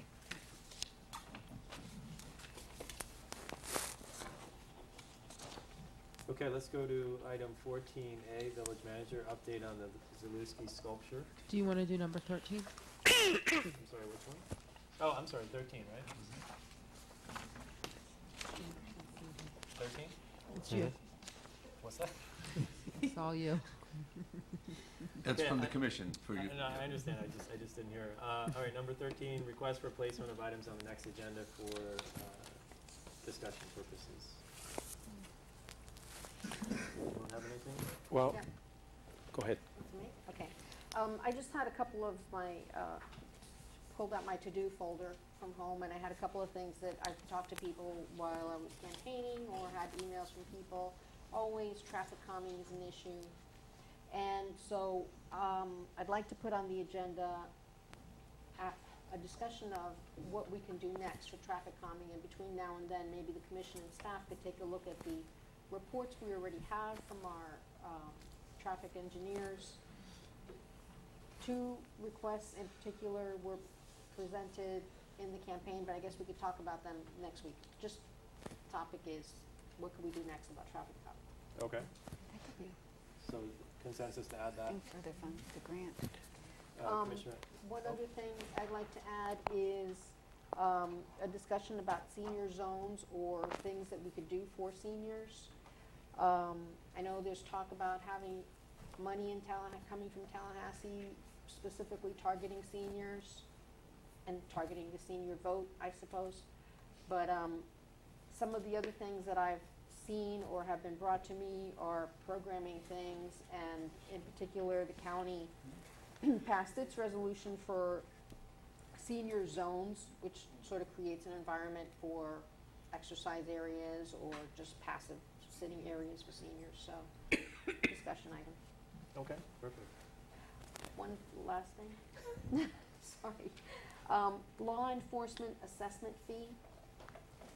It's something that's being moved by, I think it's North Lauderdale. It would require, it would pull our law enforcement funding out of the general.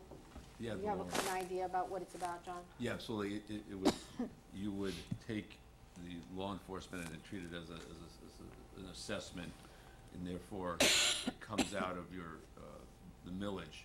You could actually have a separate assessment that would pay for your police department. And so your millage that you're collecting doesn't go to the police department. And one of the, there's a lot of cities that are looking at that, and one of the reasons a lot of cities like North Lauderdale and Tamarack, another example, is because with a lot of the condos in the, that are out there that are assessed at a very low rate, and with the senior exemption, the double exemptions, that this is actually a way that everyone shares in the payment of police services, which everyone uses, as opposed to some people just who don't pay taxes or pay very low taxes. So it's looked at as everyone's paying a same rate or a fair rate for it. That's the theory of it, and North Lauderdale is the primary pusher of it, yes. So the discussion item would be to see if, once we educate ourselves a little bit about it, if we want to get behind something like that, whether it's through a resolution or, active involvement, but discussion. Okay. I So the money believe is the, not collected on an ad I- valorem basis? Commissioner Ross, also, I believe the way it's being worded, that whatever the millage, appropriate millage that was funding your police department, you have to reduce your millage Right. by that. Right. Any other items? Oh, yeah, I wanted to discuss a possible photo contest thematically over the course of a year. A photo contest? Mm-hmm. For the next agenda Okay. that we have. A photo contest. Okay, well, this was suggested to me, and I thought about it a while ago, but then it got off of my radar. But Susan Weiss suggested, she was reading the Egret, and of course, I don't want to copy everything that Miami Shores does, but they had a photo contest, and it could be something to pull the people together, and even children with their little cell phones and taking cameras. And if we had a kind of contest where everyone could just electronically send in their photos, and if we did have this Fine Arts Commission or something, we could just judge, you know, best child's photo, best on the theme of birds or the theme of trees or streets or yards or something. And then the prize would be having the photo published in the newsletter. So we maybe 3 times a year, or just try it for a year. And then we could have a little gallery each, you know, that in here perhaps where a nice print of the photo was shown. It might be something that we get people together, then if you wanted all that, people could all vote on it, something like that. Okay. Okay. We'll add that for discussion. Anything else? I had something that for discussion was supposed to be for this month's meeting that I talked about last month. That's that nuisance abatement ordinance, but it wasn't ready, so that should be for the... We'll be ready. It'll be ready for the next month's All right, meeting. so we'll add that. The discussion, not the ordinance. Correct, correct. It's just strictly a discussion. Okay, Commissioner Jonas, anything? Not that I can think of. Okay, and I don't have any. Thank you. Okay, now we'll get to 14A, the update on the Zalewski sculpture. Sure, right, before I do the update under Village Manager Report, I just have 3 pieces of quick information. I think almost all of them have been spoken about, but I just want to highlight them. We did put together a calendar of events for the coming year, and just as Commissioner Ross stated, it's to give the community a sense of what will be available for the entire year. Starting tomorrow, this will be available on our website, posted around the village, and continuous updates. Also on the back of the flyer, just as a reminder, this Friday is movie night, and the movie is Enchanted in honor of Valentine's Day. We, kind of related to this calendar, we do plan to be here next month with a calendar of senior activities that we are undertaking.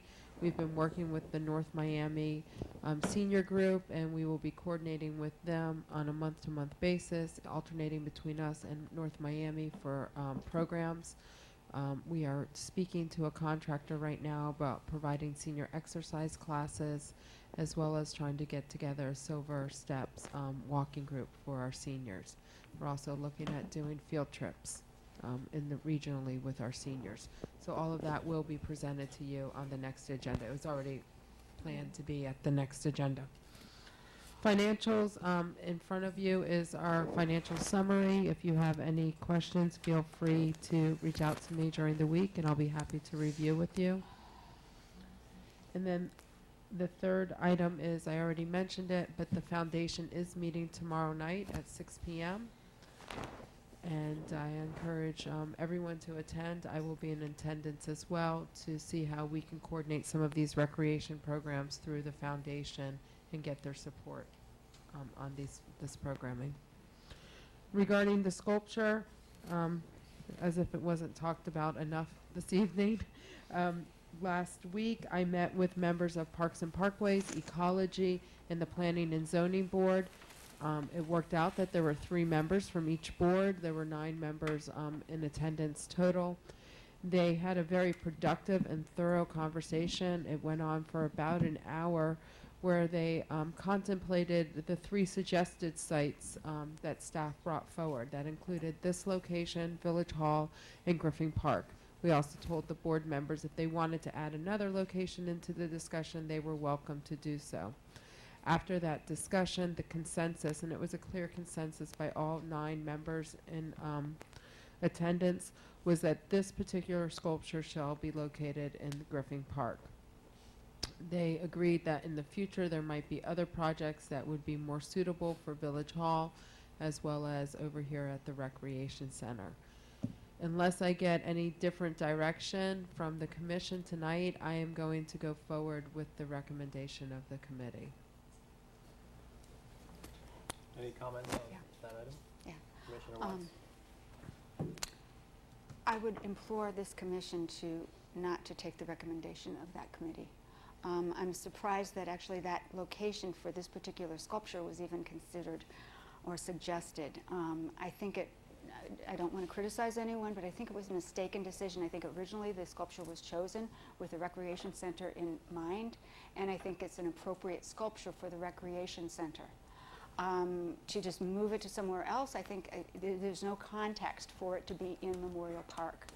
And so I think that to plop it down sort of next to another sculpture somewhere else there, and we would end up with now a hodgepodge of sculptures.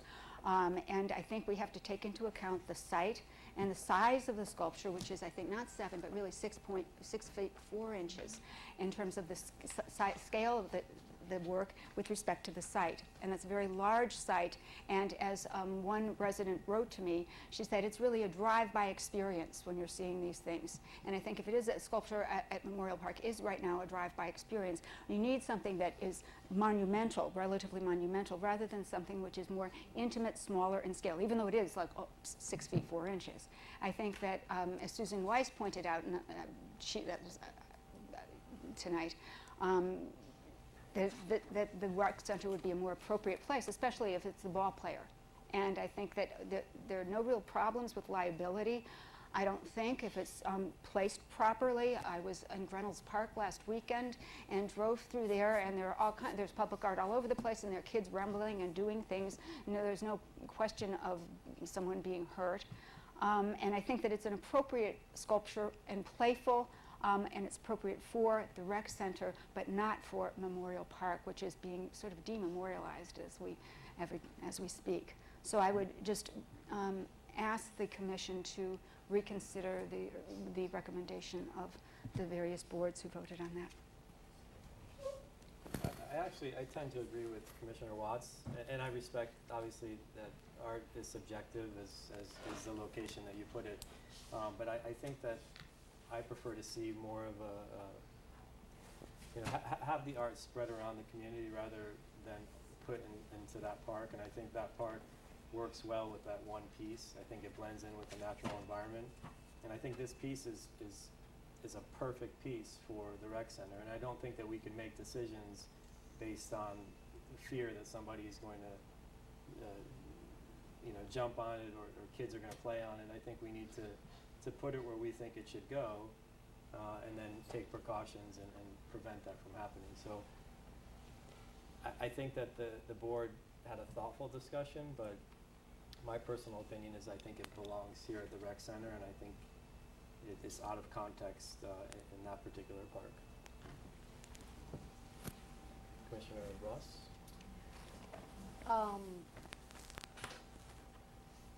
I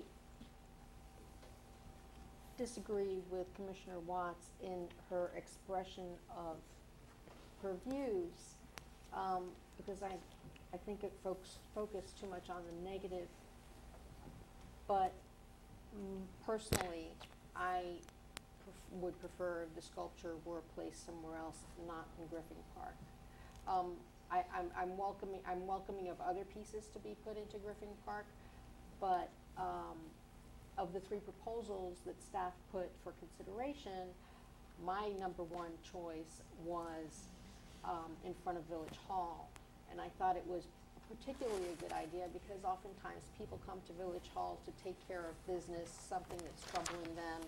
It's usually a code issue, and maybe they're not in the best of moods when they get there because of all of life's pressures. And so having that delightful presence as you park your car maybe would create a more welcoming environment. I also thought that a lot of contractors and vendors and people come to Village Hall, and it would be an interesting thing for their for them to focus on as they come in to transact business, and just put them in a villagey mindset, which is what we like to do with our residents and the people who work in the village. So that would be my number one preference in front of Village Hall. That being said, I think we have to be very respectful of all of the recommendations and advices given by our committees, because these people volunteer their time to help us make decisions, and so I'm like hesitant to disregard that recommendation out of hand. Commissioner Anderson? I brought up about an art park. It sounds like the commission really don't feel that that would be an appropriate thing to have, because in an art park, it's neglected artwork. In other words, somebody doesn't have to tell me that this piece only can fit for here. It's just a mixture of different pieces of art. And, to go ahead,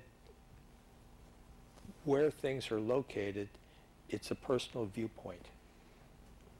So, you have 3 places, you have 4 people, chances are you're going to have only 2 people are going to go for the same spot. And I think we ought to follow the committee's advice. Commissioner Jonas? Well, I certainly agree with you, Dave, and Barbara. I thought the best place would have been here. On the other hand, the process was perfect. It was exactly what we would have wanted. It was 9 devoted people spending plenty of time thinking about it, talking about it, coming up with, was it unanimous? A unanimous decision, and there's no way I could go against that. Even if you think it was a mistake. Right. So we're going to have something placed somewhere where it isn't optimal. I didn't say it wasn't optimal. I said I didn't agree with them. So either they're wrong or I'm wrong. Just research, I think it would be a place where it could be seen more often. This is where people come. This is what is our village manager called it, our front yard, or what? Town center. Town center, okay. For your information, the concern was that because it's a kinetic piece, children would not be able to resist playing with it, playing on it, jumping on it, pulling at it. Something would happen. This is what they felt, and if that was their reasoning, that's fine, and we'll find something else for the recreation center. I think it could be installed in such a way with plantings around it that could preclude that kind of a possibility. Then you have to come and argue with the 9 people Sorry. who made the decision. So if we wanted to overturn the recommendation, we would have to have a consensus or vote on it? You would vote on it. You're not overturning the recommendation, but you're just making the Not final accepting decision. it, right. That You're taking the recommendation and making a decision. The directive that we gave to staff at the prior meeting was for the Parks and Parkways to have a meeting and make a recommendation to the manager? No. So we gave the manager We the directed the authority. manager to Correct. figure out where to put it, and she decided to put this group together, and that's how she figured out where to put it. Okay. Are we Yeah, entertaining a motion or something at this point? I'm sorry? Are we having a motion to do something right now? Well, we're discussing it. Oh, because I'll make a motion. Okay. My sense is, I agree with Commissioner Jonas. As much as I disagree with the decision, I think that we need to respect the process, and go with Griffin Park. But then isn't it ultimately then the village manager's decision according to your process? It is, and she's indicated that she You is think going that, to accept the recommendation of the Parks and Park, or the collective board decision. Right. do you personally think that that's the better place for it? Professionally, I'm here to respect the process, Commissioner Watts, so I'm gonna go if the consensus of the board was to go this way, I'm going to respect that. But your My- personal preference was? My preference was Village Hall, which I did not share with the board. I've shared just in casual conversations, maybe with board members, but my preference was the Village Hall. I truly think the scale of the work, the subject matter of the work is just not appropriate to a memorial park. I And agree, but I just- think put So- in place a directive, and I think to go back on that, I mean, people put effort in, and it was a unanimous vote, and so I think it's subjective. I mean, whether you agree, no one's right or wrong. I just think that, we put in place that process, and we need to respect it. Oh, I'm just not as sure if it 350 people voted or signed petitions against the village school, and we didn't listen to them, and we went okay with the school. I think that, they're going to say, thank you for your opinion, I value your opinion, but we can override that. I think that it's If I may make a possible. motion now, I'm going to go ahead and make a motion that we endorse the recommendation of the United Committee. Second. Second by Commissioner Jonas, all in favor? Aye. Aye. Motion carries 4-1. Okay. Village Attorney update, 14B. Thank you, Mayor. Just very briefly, we are about to begin our negotiations with the Public Works Union. We contacted Steve Hall, and he's going to provide us dates. The manager and I are going to be sitting down and remind you that we will then meet with you at the appropriate time that the manager feels necessary, and not to engage in any discussions about the collective bargaining agreement. And also remind you that we have the RFP for sanitation that's still out there, and there may be a couple other RFPs. With all those bids or RFPs, we have a cone of silence, and especially sanitation, often people try to reach out to elected officials. Just to remind you that that's not appropriate at this point. Not until you get the recommendation from the manager does that cone of silence end. I just wanted to remind everybody, take that opportunity, and that's all I have. Thank you. Okay, thank you. Board and committee reports, anything? Okay, commissioner comments? Any last comments? The only comment I have, let's see if we can get finished just before 11 o'clock. All right, announcements, Madam Clerk. Thank you, Mayor. Wednesday, February 5th is Code Review Board at 7 p.m. Friday, February 7th is Movie Night at the Park at 6:30 p.m. Tuesday, February 11th is the Code Compliance Board at 7 p.m. Monday, February 17th, all village departments are closed in observance of President's Day. Tuesday, February 18th is Planning and Zoning Board at 6:30 p.m. Tuesday, February 18th is the Ecology Board at 6:30 p.m. Wednesday, February 19th is Parks and Parkway Advisory Board at 6 p.m. Friday, February 21st is the Ethics Course for newly elected officials at 2:30 p.m. On Saturday, February 22nd, Code Review Board at 10 a.m. On Tuesday, February 25th is the Recreation Advisory Board at 7 p.m. On Saturday, March 1st is the Strategic Planning Session at 9 a.m. Monday, March 3rd, Planning and Zoning Board at 6:30 p.m. Flip the page. And our next regular commission meeting is Tuesday, March 4th at 7 p.m. Thank you. I have one question. Commissioner Ross? When we say that all village departments are closed on President's Day, of course, our police department is here. And is the park closed on President's Day? I'm considering whether it will be closed or open at this point. I'm not sure what our final decision is. Okay. It depends on staffing. Traditionally, the park has been closed for these holidays, but it depends on staffing. Okay. Any last minute public comment? welfare, what happened to it? We moved that to the front of the meeting. We changed the process, but if you'd like to speak. Okay, Barbara Kuehl, 111th Street. I'd like to take back my recommendation for the art board because honestly, I know you voted with the recommendation of the 9 people and the manager, but it's obvious that nobody really wants to take somebody else's recommendation. And it becomes like a very personal thing. You all have your own opinions. And even though you did take the board's recommendation, it creates a lot of animosity. I mean, Commissioner Watts is practically levitating out of her seat because she thinks the 9 people made such a wrong decision.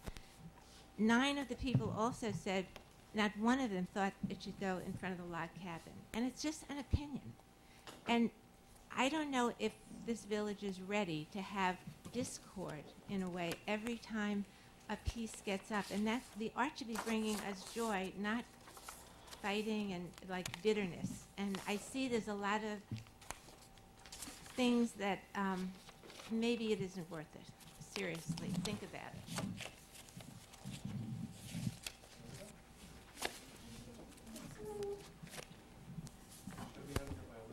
Linda Dillon, 712 115th Street. I'm not real happy with the placement of the sculpture, however, I'll go along with since that was the majority or whatever. But since I live on 115th Street, trying to get across 6th Avenue is an issue whether I come home or go out.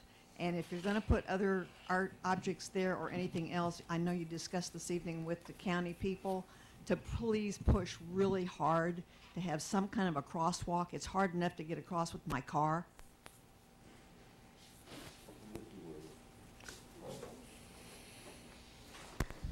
You know, to echo something of what Barbara said, you know, your job is to act on behalf of the community. And one of the big problems we've had in the past with the past commission was we'd work and we'd work as a board, and then the commissioners would express their personal opinions and change things. And it absolutely defeats the process of having boards. I commend you for following the recommendation of the people. And certainly you can discuss it. But your personal opinions are less valuable than the opinions of the community when we go through this process. The other thing I'd like to mention is at the point where we had the planner up here and the commission was asking questions, it was kind of reflective of two things. The previous input of that planning group, and it kind of reminded me of Sunday's game where the Broncos were here and the Seahawks were over sitting where Heidi is sitting. This guy is virtually useless. And if you want to save some money, I would get rid of that firm. They have provided no input. Heidi knows infinitely more than they couldn't answer the questions, and Heidi's answering the questions. She knew more about this situation, about the commuter rail and so forth, what these guys never brought up. Absolute waste of money. My last comment, I'm going fast. I really resent your comment about soliciting money to talk. How many sleepless nights I spent just dreaming of love, but I couldn't see that my happiness wasn't in the scheme of life.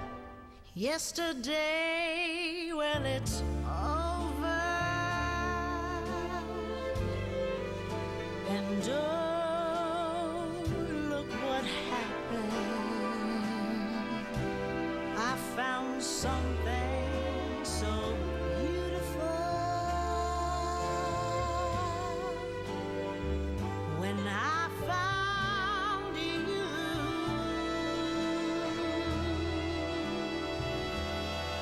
Now the sun is shining through the clouds. Oh, and my life has turned around.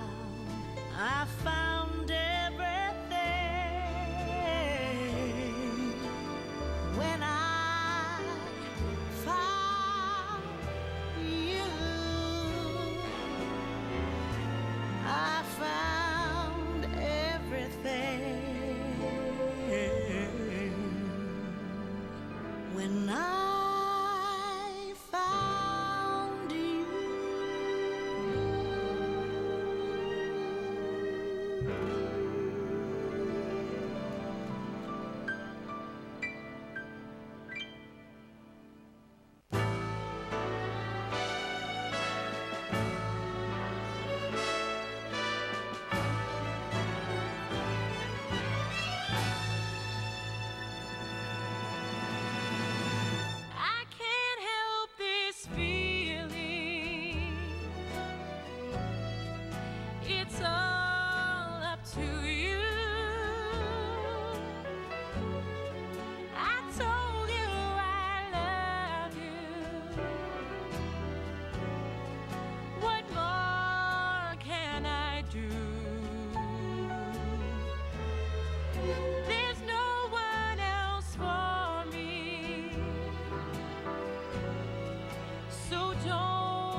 Do you really care for me?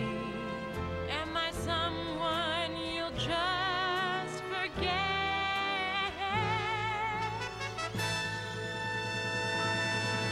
My darling, I want you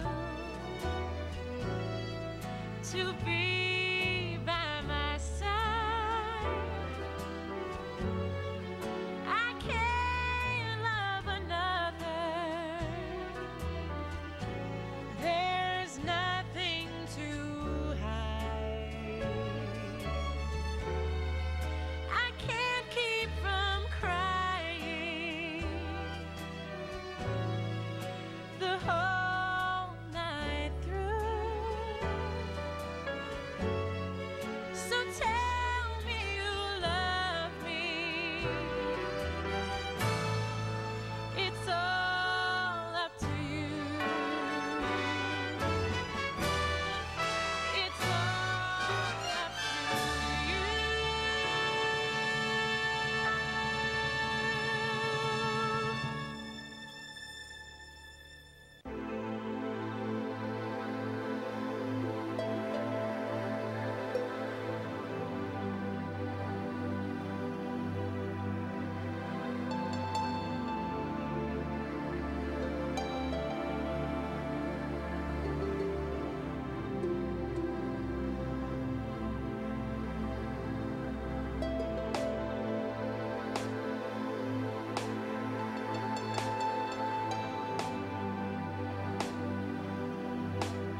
so real. It's just how you make me feel. I think I just broke through. Can't stop till I have you. Till I have you.